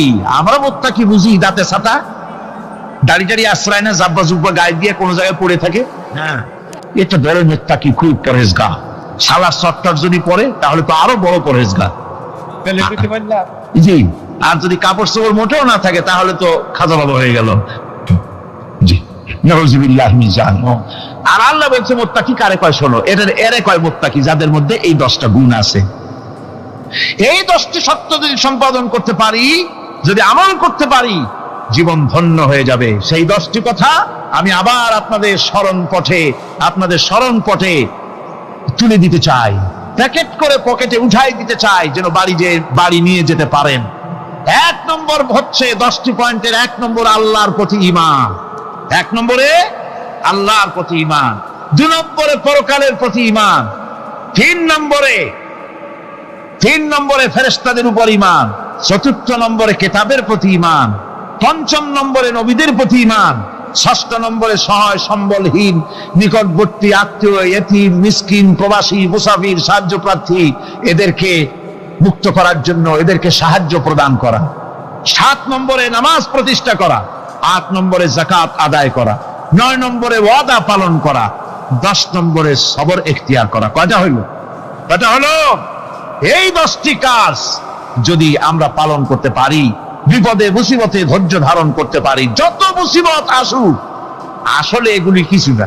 মুসিবত আল্লাহ টেস্ট করবেন, মুসিবত দিয়া আল্লাহ টেস্ট করেন। দেখা যায় যে এদের শক্তি খুব বেশি, চোখে আপনি দেখতে পারেন, কিন্তু আল্লাহ বলছেন ইন্না কায়দা শায়তানে কানা দাঈফা। বাতিলরা হলো শয়তান। বাতিলরা কি? আর ওদের চক্রান্ত আসলেই দুর্বল। এদের চক্রান্ত আসলে কি? দুর্বল। কাজেই এগুলিকে ভয় করা যাবে না। বিপদে মুসিবতে ধৈর্য ধারণ করে যদি অগ্রসর হওয়া যায়, তো আল্লাহ রাব্বুল আলামিন এই 10টি পয়েন্ট যদি আমল করা যায়, দুনিয়ার শান্তি পাবো, আখিরাতেও শান্তি পাবো। যত মুসিবত আসুক, বিপদ আসুক, ধৈর্যের সাথে মোকাবেলা করতে হবে। ধৈর্যের অর্থ কি? আমি আগেই বলেছি, ধৈর্যের অর্থ হচ্ছে অবিচলতা, দৃঢ়তা, বরদাস্ত করা, সহিষ্ণুতা, ধীরতা, স্থিরতা। ধৈর্যের অর্থ এটা নয় একজন একটা থাপ্পড় মারলো আর আপনি বলবেন যে বাবা ব্যথা পাইছো নাকি, তাহলে আর একখান থাপ্পড় দিয়া দাঁত আমার সবগুলো ভালায় না। এর নাম ধৈর্য নয়। ধৈর্য হচ্ছে পরিস্থিতির মোকাবেলা করতে হবে সাহসিকতার সাথে, এর নাম হচ্ছে ধৈর্য। ওই যে আমি একটা দৃষ্টান্ত দিয়ে থাকি, এক সাপ একবার মুরিদ হয়েছিল এক পীর সাহেবের কাছে। পীর বলছিলেন যে আমি তো এইসব সাপটা মুরিদ বানাই না। কয় না হুজুর, আমারে বানান। তারপরে মুরিদ বানায় কিছু অভিজ্ঞতা শিখাই দিল, আর বললো খবরদার কাউকে দংশন করবা না। ঠিক আছে, সে যায়া জিজ্ঞাসা শুরু করে দিয়েছে। এর মধ্যে জমিনে রাখাল আসছে, ধান কাটছে, ধানগুলো নিবি কি করে? দড়ি দড়ি পাচ্ছে না, তো কি করা যায়? বানবে কি দিয়া? সন্ধ্যার পরে অন্ধকারে দেখে যে দড়ি একটা পড়ে আছে, ও যে কি দড়ি তা তো ওরা বোঝে না, ওইটারে নিয়া দানরে ফেসাইয়া লেজ দিয়ার মাথা দিয়ে এরকম করে বাসে দাঁড়ে দিয়ে বাঁধছে। সাপ তখন বলতেছে, হায় হায় রে, কেবল যে মুড়ি ধইছি, তা না হলে তুই ঠিক পাইছি যে আমি কি ধরনের দড়ি। এরপরে নিয়ে বাড়ি নিয়ে ভালাই দেশে ওটারে খুলে, সাপটার ঘাড় গেছে মস্কিয়া। বহুত কষ্ট করে হুজুরের বাড়ি গিয়ে হাজির, কয় যে হুজুর কি একখান জিকের শিখাইলেন, আমার তো ঘাট তার মস্কে শেষ। আশ্চর্য কথা, কত মানুষ মুড়ি ধইল, কত কিছু মুড়ি ধইল, কারো তো জিকের করলে ঘাড় মস্কে যাবে কেন? এটা কেমন কথা? কয় হুজুর ঘটনাই। আরে বেটা ঘটনা এইটা, তুই কি করছিলি? কয় যে আপনি যে নিষেধ করছেন দংশন করতে, আমি তো দংশন করতে পারিনি। আরে বেটা, দংশন করতে নিষেধ করছিলাম, ফোঁস করতে তো নিষেধ করি নাই। তোরে যখন দড়ি মনে করে হাত দিছিল, ফোঁস করে উঠতি, ওই রাখা লাভ দিয়া বন আর পার হইয়া দিল্লি চলে যেত। কাজী ধৈর্যের মানে শীত হয়ে পড়ে না। ধৈর্য মানে অবিচলতা, দৃঢ়তা নিয়ে শক্তি সঞ্চয় করে আল্লাহর উপরে ভরসা করে বাতিলের বিরুদ্ধে ঝাঁপিয়ে পড়তে হবে, বাতিল উৎখাত হতে বাধ্য হবে। অনাটনে, বিপদে, মুসিবতে আর হক আর বাতিলের সংঘর্ষ চলাকালীন ধৈর্য ধারণ করা, এটা হলো সবচাইতে একটা বড় কোয়ালিটি। ربنا ظلمنا أنفسنا وإن لم تغفر لنا وترحمنا لنكونن من الخاسرين ربنا لا تزغ قلوبنا بعد إذ هديتنا وهب لنا من لدنك رحمة إنك أنت الوهاب ربنا فاغفر لنا ذنوبنا وكفر عنا سيئاتنا وتوفنا مع الأبرار ربنا وآتنا ما وعدتنا على رسلك ولا تخزنا يوم القيامة إنك لا تخلف الميعاد أي الله ربنا العالمين বিশাল এই জনতা নিয়ে তোমার দরবারে হাত তুলেছি রব্বুল আলামিন। কোরআনে কারীমের মাহফিল বড় আশা করে হাত তুলেছি, মেহেরবানি করে আলোচনার সওয়াব রাসূল করিম সাল্লাল্লাহু আলাইহি ওয়াসাল্লামের রূহ মুবারকে পৌঁছায় দাও। तमाम পৃথিবীর মাটির নিচে মুমিন মুমিনাত যারা শুয়ে আছে তাদের রূহের উপরে সওয়াব পৌঁছায় দাও রব্বুল আলামিন। আমাদের মা বাপ যাদের দুনিয়া থেকে বিদায় হয়ে গেছে, কবরগুলিকে জান্নাতের টুকরা বানায়া দাও। রব্বির হামহুমা কামা রব্বায়ানি সগীরা, সবাই পড়েন রব্বির হামহুমা কামা রব্বায়ানি সগীরা। আয় আল্লাহ, আমাদের মা বাপ যাদের বেঁচে আছে স্বাস্থ্য ভালো রাখো আল্লাহ, তাদেরকে হায়াতে তাইয়্যিবা দাও, সেহাতে কুল্লিয়া দাও, খাতিমা বিল খাইর করো রব্বুল আলামিন। কোরআনে কারীমের মাহফিলে বড় আশা করে আমরা হাত তুলেছি, আমাদের জিন্দেগির সকল গুনাহ খাতা মাফ করে দাও। আয় আল্লাহ তাআলা, জীবনে বহু গুনাহ করেছি, গুনাহ করে করে জীবনটারে নষ্ট করে ফেলেছি। আয় আল্লাহ, তুমি দয়া করে মেহেরবানি করে আমাদের জিন্দেগির গুনাহ মাফ করে দাও রব্বুল আলামিন। না বুঝে সওয়াব মনে করে অনেক শিরক বিদআত আমরা করেছি, মনে করেছি ওতে সওয়াব হবে, আমরা বুঝি নাই। আল্লাহ, আমাদের ভুল বুঝানো হয়েছে, নিজেরাও ভুল বুঝেছি। এভাবে সওয়াবের নিয়তে শিরক বিদআত আমাদের মধ্য থেকে যা হয়েছে, আল্লাহ দয়া করে তুমি আমাদেরকে ক্ষমা করে দাও। আয় আল্লাহ, আমাদেরকে দয়া করে শিরক এবং বিদআত মুক্ত জীবন যাপনের তৌফিক দিয়ে দাও রব্বুল আলামিন। এত বড় বিরাট তাফসীরুল কোরআন মাহফিল, লক্ষ লক্ষ টাকার প্রয়োজন, আল্লাহ টাকা পয়সার অভাব নাই রব্বুল আলামিন। তুমি গানি আর আমরা ফকির। আয় আল্লাহ, এই শহরেতে এমন লোক আছে একজনই মাহফিলের খরচ দিয়ে দিতে পারে। আল্লাহ, তোমার বান্দাদের দিল তুমি নরম বানাইয়া দাও। কোরআনের মাহফিল কোন বছর ঋণগ্রস্ত থাকে নাই, এবারও যেন থাকে না। আল্লাহ, বাজেট যা আছে তার চাইতে বেশি তুমি মেহেরবানি করে জোগাড় করে দাও রব্বুল আলামিন। আরেকটা দোয়া তোমার দরবারে করি, চেসনিয়া আর বজনিয়া শেষ হয়ে গেল আল্লাহ, ওদের সাথে আমাদের রক্তের সম্পর্ক নাই, ওদের সাথে আমাদের আত্মীয়তার সম্পর্ক নাই, ওদের সাথে আমাদের শুধু ইমানের সম্পর্ক। আয় আল্লাহ, ওদেরকে মেরে মেরে কাফেররা শেষ করে দিল। মাবুদ, বজনিয়ার চেসনিয়ায় আরেকবার তুমি তোমার রহমতের ফেরেশতা পাঠায় দিয়া সাহায্য করো। আল্লাহ, কাশ্মীরে মুসলমানদের উপর আরেকবার সাহায্য করো রব্বুল আলামিন। এই মাহফিল আল্লাহ, যত মানুষ আসে আল্লাহ বড় আশা নিয়ে আসে কোরআনের মাহফিলে। অনেকের রোগ ব্যাধি আছে, তাদের ধারণা কোরআনের মাহফিলে দোয়া কবুল হয়। আল্লাহ, তুমি দয়া করে এই ধারণা তুমি মঞ্জুর করে নাও। যার যত রোগ আছে, বাড়াই আছে, ব্যাধি আছে, আল্লাহ সকলকে মাফ করে দাও। সুবহান রাব্বিকা রাব্বিল ইজ্জাতি আম্মা ইয়াসিফুন ওয়া সালামুন আলাল মুরসালিন আলহামদুলিল্লাহি রাব্বিল আলামিন। ওয়াজআল আখিরা কালিমাতিনা ইনদাল মাউত লা ইলাহা ইল্লাল্লাহু মুহাম্মাদুর রাসূলুল্লাহ। আসসালামু আলাইকুম ওয়া রাহমাতুল্লাহ। যেখানে তোমরা তিনজন পরামর্শ করো, শুধু তিনজন নও, ওইখানে চতুর্থ আর এক সত্তা আছেন, যেই সত্তার নাম কি বলেন? নাম কি? সবাই বলেন নাম কি? যেখানে তোমরা পাঁচজন, সেখানে ষষ্ঠ কে? আল্লাহ বলেন, এর থেকে সংখ্যায় যদি তোমরা কম হও, সংখ্যায় যদি তোমরা বেশি হও, বান্দারে তুমি আছো যেখানে, আমি আল্লাহ আছি সেখানে। এই বিশ্বাস যদি আমাদের, এটা কি আমরা বিশ্বাস করি? জোরে বলেন করি? এই বিশ্বাস করলে আমরা ওজনে কম দিতে পারতাম না। করি এমনি কথার কথা বলা হলো। এই কথা বিশ্বাস করলে ওজনে কম দেওয়া যেত না, খাদ্যে ভেজাল দেওয়া যেত না, মিথ্যা কথা বলা যেত না, জমিনের আইল ছালা যেত না। আমরা এই কাজগুলি করি। যদি প্রশ্ন করা হয় এই পৃথিবীতে সব থেকে মিথ্যা কথা বলে কোন জাতি, লজ্জা করে বলতে? শরম করে? এই তো আমরাই। ওজনে কম দেয় কারা? আমরাই। খাদ্যে ভেজাল দেয় কারা? এই আমরাই। তাহলে এরপরে যে বুশ মারবে না, শেরন মারবে না, কেন মারবে না?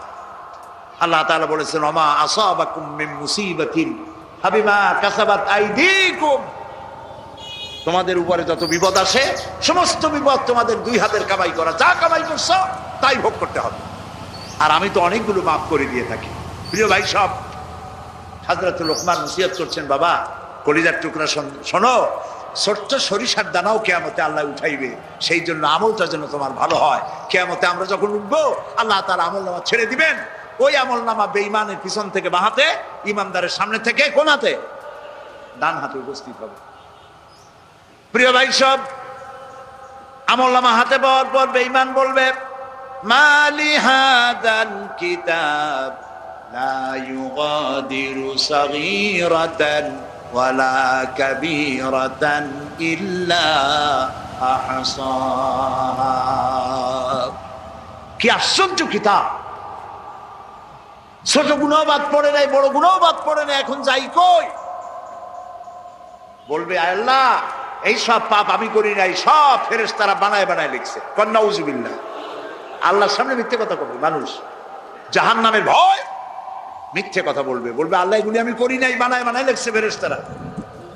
আল্লাহ রাব্বুল আলামিন কোনো কথা গোপন করেন নাই, ওপেন সিক্রেট। মানুষ যে মিথ্যা কথা যখন বলবে, আল্লাহ তখন কি করবে? কোরআনে কারীমে সূরা ইয়াসিনে আল্লাহ বলে দিয়েছে। আল্লাহ রাব্বুল আলামিন বলেন, মানুষ যখন এই ভূমিকায় আসবে, অস্বীকার যখন করবে, তখন আল্লাহ কি করবেন? আল-ইয়াওমা নাখতিমু আলা আফওয়াহিহিম ওয়া তুকাল্লিমুনা আইদিহিম ওয়া তাশহাদু আরজুলুহুম বিমা কানু ইয়াকসিবুন। জবান বন্ধ, হাত দুটো কথা বলবে। হাতে কথা বলতে পারবে? পারবে কি না? মুখ নাড়ি কথা বের হয়। আবার বোবা আছে, বোবা দেখছেন না আপনারা? বোবারও আমার মতো ঠোঁট আছে, দাঁত আছে, জিহ্বা আছে, কথা কইতে পারে না। তা আল্লাহ কাউকে দিয়ে কথা বলায়, আবার কাউকে মুখ বন্ধ করে রাখছে। ওই আল্লাহ হাত দিয়ে কথা বলাইতে পারবেন? পারবেন কি না? বিশ্বাস করেন? ওয়াতুকাল্লিমুনা আইদিহিম, দুটি হাত কথা বলবে। হাত দিয়ে তো মানুষ সব কাম করে। হাত দিয়ে ঘুষের টাকা নেয়, হাত দিয়ে পরনারী স্পর্শ করে, হাত দিয়ে মদের গ্লাস ধরে, হাত দিয়ে সব পাপের কাজ হাত দিয়ে করে। হাতে কথা বলবে, পায়ে সাক্ষী দিবে, ভাই বলবে আল্লাহ আমি সব জানি, এই লোকটা আমারে দিয়ে এই সব কাম করছে, আর উপায় থাকবে? প্রিয় ভাই সব, বান্দা তখন উপায়হীন হয়ে বলবে রব্বানা আখরিজনা না'মাল সালিহান গায়রাল্লাযী কুন্না না'মাল। হায় আল্লাহ তাআলা, আমাকে আর একবার জমিনে পাঠায় দাও, এইবার যদি জমিনে যেতে পারি আর খারাপ কাজ করব না, একদম ভালো হয়ে যাব, সুবিশাপ হয়ে যাব, আল্লাহ আর একবার পাঠাও। আল্লাহ তাআলা বলবেন আওয়ালাম নুআম্মিরকুম, আমি কি তোমার হায়াত দিছিলাম না? অনেক সময় পেয়েছিলে, কাজ করো নাই, ঈমান আনো নাই, ভালো কাজ করো নাই, আজ আর পৃথিবীতে ফিরে যাওয়ার সম্ভাবনা একেবারেই শেষ, পৃথিবীতে আর ফিরে যাওয়া যাবে না। ফেরেশতাদেরকে আল্লাহ অর্ডার করবেন ফাহদুহু ইলা সিরাতিল জাহিম, এই বান্দাগুলি ধরো আর জাহান্নামে নিক্ষেপ করে দাও। বলেন নাউযুবিল্লাহ। এই অবস্থা থেকে আল্লাহ তাআলা আমাদেরকে যেন হেফাজত করেন, বলি আমিন। সবাই বলেন আমিন। প্রিয় ভাই সব, আল্লাহ তাআলা হযরত লোকমান তার ছেলেকে নসিহত করছেন। হযরত লোকমান বলেন ইয়া বুনাইয়া আকিমিস সালাতা ওয়া'মুর বিল মা'রুফি ওয়ানহা আনিল মুনকার ওয়াসবির আলা মা আসাবাক ইন্না যালিকা মিন আজমিল উমুর। ইয়া বুনাইয়া, ও আমার কলিজার টুকরা সন্তান, সুবহানাল্লাহ বলে, ও আমার কলিজার টুকরা নয়নের পুতুলি সন্তান, শোনো, আকিমিস সালাত, নামাজ প্রতিষ্ঠা করো। আমরা কি আমাদের ছেলেপেলেদেরকে কয়দিন নামাজের কথা বলছি? বাপ নামাজি, ফজরের আজান যখন হয় আস্তে ওঠে, যেন পুত্রবধূর ঘুম না ভাঙে, ছেলের ঘুম না ভাঙে, বউর ঘুম না ভাঙে। পরীক্ষার সময় রোজার মাস, ছেলেরে রোজা রাখতে দেয় না, পরীক্ষা ফেল করবে, সর্বনাশে বাপের, সর্বনাশের বাপ। রোজা রাখলে পরীক্ষা আরো ভালো করবে, সুবহানাল্লাহ বলো। নামাজ পড়ার জন্য সন্তানকে বাপ দাওয়াত দিবে, নিজের সন্তানকে আগে দাওয়াত দিবে। এই যে মসজিদে, খুলনা শহরে বিভিন্ন মসজিদে শুনি ফজরের আজান হওয়ার পর বলে আর মাত্র 5 মিনিট বাকি আছে। বলেন এরকম বিদআত জায়েজ নাই। কে বলেছে আপনাকে এই কথা বলার? রাসূলুল্লাহর মসজিদ থেকে আজান হওয়ার পর কখনো নামাজের জন্য আর কোনো ইঙ্গিত দেওয়া হতো না। কাজী হাদিসে যা নাই আন্দাজে তা বানাবেন না, গুনাহ হবে। আবার আর এক শ্রেণীর লোকেরা, তারা রসুলকে এত ভালোবাসে, আজান দেওয়ার আগে আসসালাতু আসসালামু আলাইকা ইয়া রাসূলুল্লাহ, আসসালাতু আসসালামু আলাইকা ইয়া হাবিবাল্লাহ, এই বলে আজান দেয়। কোথায় পাইছেন? আপনারা কি সাহাবীদের চাইতে রাসূলুল্লাহকে বেশি ভালোবাসতে পারবেন? জবাব দেন, পারবেন? পারবেন? সারা পৃথিবীর সব মুসলমান একত্রিত হয়ে একজন সাহাবীর মহব্বত রাসূলকে দিতে পারবে না। প্রিয় ভাই সব, সাহাবী এক পাশে থাকুক, আবু তালেবের কথাই ধরি। আবু তালেব রসুলের কি কেমন চাচা? একদম খাঁটি চাচা, আপন চাচা। রসুল্লাহকে এত মহব্বত কেউ করতে পারে না। বাপের যত্ন তো তিনি পাননি। আবু তালেব নিজের ছোট্ট ছেলে আলী রাদিয়াল্লাহু তাআলা আনহু আলাদা বিছানায় রেখে ভাতিজা এতিম মুহাম্মদ সাল্লাল্লাহু আলাইহি সাল্লামকে বুকের সাথে আগলে রেখে রাতের পর রাত, বছরের পর বছর কাটিয়েছে। আবু তালেবের ইন্তেকালের সময় রাসূলুল্লাহ বললেন, চাচা একটি বার আমার কানে শুনান লা ইলাহা ইল্লাল্লাহু মুহাম্মাদুর রাসূলুল্লাহ, একটা বার শুনান। তিনি শুনাইতে ব্যর্থ হয়ে গেলেন। কাফেররা নেতারা সব কাছে, তার চিন্তা হলো আমি এক সময় যদি ইসলাম কবুল করি তাহলে নেতারা কবে কি যে দোজখের ভয়তে আবু তালেব বাপদাদার ধর্ম পরিত্যাগ করলো। রাসূলুল্লাহ মুখ মলিন করে উঠে গেলেন। আবু তালেবের ইন্তেকাল হলো। একজন সাহাবী এসে রাসূলকে বললেন, হে রাসূল, আমি আবু তালেবের মুখ ইন্তেকালের সময় নড়তে দেখেছি, তিনি কালেমা পড়েছেন বলে আমার মনে হয়। রাসূলুল্লাহ বললেন, আমি শুনি নাই। হাদিস হচ্ছে এই, কিয়ামতের দিন সবচাইতে কম শাস্তি হবে আবু তালেবের। সেই কম শাস্তিটা কি? জাহান্নামের আগুন দিয়ে এক জোড়া জুতা তৈরি করে দেওয়া হবে আবু তালেবের পায়ে। সেই আগুনের জুতার তাপে মাথার চামড়ি ফেটে গিয়ে মগজ গলে গলে পড়তে থাকবে। আল্লাহু আকবার। এত যত্ন করলো রসুলকে, এত ভালোবাসা দিলেন, শুধু ঈমান আনতে পারেন নাই বলে এই দশা কিয়ামতে হবে। প্রিয় ভাই সব, সুতরাং রসুল যা করেন নাই ওর মধ্যে কোনো সওয়াব নাই, এটাই হবে ঈমান। এটা কি হবে? আপনি মসজিদে আপনাকে কে ক্ষমতা দিয়েছে আজান দেওয়ার পরে নামাজের আর মাত্র 5 মিনিট আছে কথা কেন বলবে? আজানের গুরুত্ব এতে নষ্ট হয়ে যায়। আজান হয়ে গেছে, এখন আপনার কিছু দায়িত্ব আছে মুসল্লিদের। সাহাবীরা যেটা করতেন, সাহাবায়ে কেরাম রিদওয়ানুল্লাহি তাআলা আলাইহিম আজমাইন, তারা যেটা করতেন, আজান শোনার পর উজু করে মসজিদে নববীর দিকে আসতে গিয়ে তারা রাস্তায় হাঁটতেন আর বলতেন আসসালাত আসসালাত, নামাজ নামাজ। এই আওয়াজ শুনে ঘুমন্ত লোকেরা উঠতো, চলে আসতো। মসজিদ থেকে আজানের পরে নামাজের জন্য ডাকার কোনো বিধান নাই।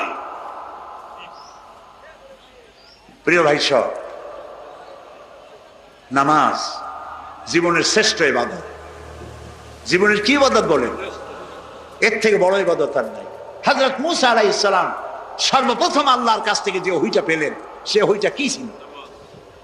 হযরত মূসা আলাইহিস সালাম জীবনের প্রথম ওহী পেলেন, ওহীটা ছিল ইন্নানি আনাল্লাহ লা ইলাহা ইল্লা আনা ফা'বুদনি ওয়া আকিমিস সালাতা লিযিকরি। ইন্নানি আনাল্লাহ, নিশ্চয়ই আমি আল্লাহ। সুবহানাল্লাহ বলো। নিশ্চয়ই আমি আল্লাহ। লা ইলাহা ইল্লা আনা, আমি ছাড়া কোনো ইলাহ নাই। ফা'বুদনি, আমার দাসত্ব করো। ওয়া আকিমিস সালাতা লিযিকরি, আর আমার শরণার্থে নামাজ কায়েম করো। নামাজ নামাজ নামাজ। পৃথিবীতে এমন কোন নবী ছিলেন না যার উপরে নামাজ ফরজ ছিল না। আল্লাহরে সেজদা দাও, কপাল ভালো হয়ে যাবে। সুবহানাল্লাহ বলে, কপাল ভালো হয়ে যাবে। রাসূলকে প্রশ্ন করা হয়েছে, রাসূল, বান্দা আল্লাহর নিকটবর্তী হয় কখন? আল্লাহর নবী বলেছেন, বান্দা যখন সেজদা দেয়। বান্দা যখন সেজদা দিল, বান্দা তখন আল্লাহর একদম নিকটবর্তী হয়ে যায়। নবীজি আরো বলেছেন, সেজদা যখন দিবে তখন মনে করবে যেন আমার মাথা, আমার কপালটাকে আল্লাহর পায়ের উপরে রেখে দিলাম। সুবহানাল্লাহ সুবহানাল্লাহ। এরকম সেজদা দিয়ে দেখেন, এই সেজদা কত মজা। এক আল্লাহর সামনে মাথা নত করবে, সারা দুনিয়ায় আপনার মাথা উঁচু থাকবে। আর এক আল্লাহর সামনে সেজদা দিবেন না, সারা দুনিয়ায় অপমান, জিল্লতি আর অপমানিত হতে থাকবেন, জীবনেও মাথা উঁচু করতে পারবেন না। সেজদা দিবেন কারে? জোরে বলেন কারে? এই জন্য কদম বুসিও বাদ দিয়ে দেন। আমার দেশে বহু মুসলমান আছে, পীর সাহেবরে কদম বুসি না করলেই হয় না, আর হুজুররাও ঠ্যাং একখান বাইর করে তো যাতে সহজে কদম বুসি করা যায়। কেন করবেন কদম বুসি? কোথায় পেয়েছেন দলিল? এটিকে বাদ দিন। আর বলে হাত দিয়ে সালাম করো, পায়ে হাত দিয়ে সালাম করো। পায়ে হাত দিয়ে সালাম করা কেন? সালাম হলো আল্লাহর নাম, সালাম কার নাম? পায়ের সাথে এটার সম্পর্ক কি? সাহাবায়ে কেরাম রসুলের হাতের উপরে চুমো খেয়েছেন, হাদিস। সাহাবায়ে কেরাম রসুলের মস্তকের উপরে চুমো খেয়েছে, হাদিস। সাহাবায়ে কেরাম রসুলের পেশানির উপরে চুমো খেয়েছে, হাদিস। সুতরাং হাদিসে যা আছে আমরা যেন তাই আমল করতে পারি। আল্লাহ যেন তৌফিক দেয়। বলেন আমিন। আরো জোরে বলেন আমিন।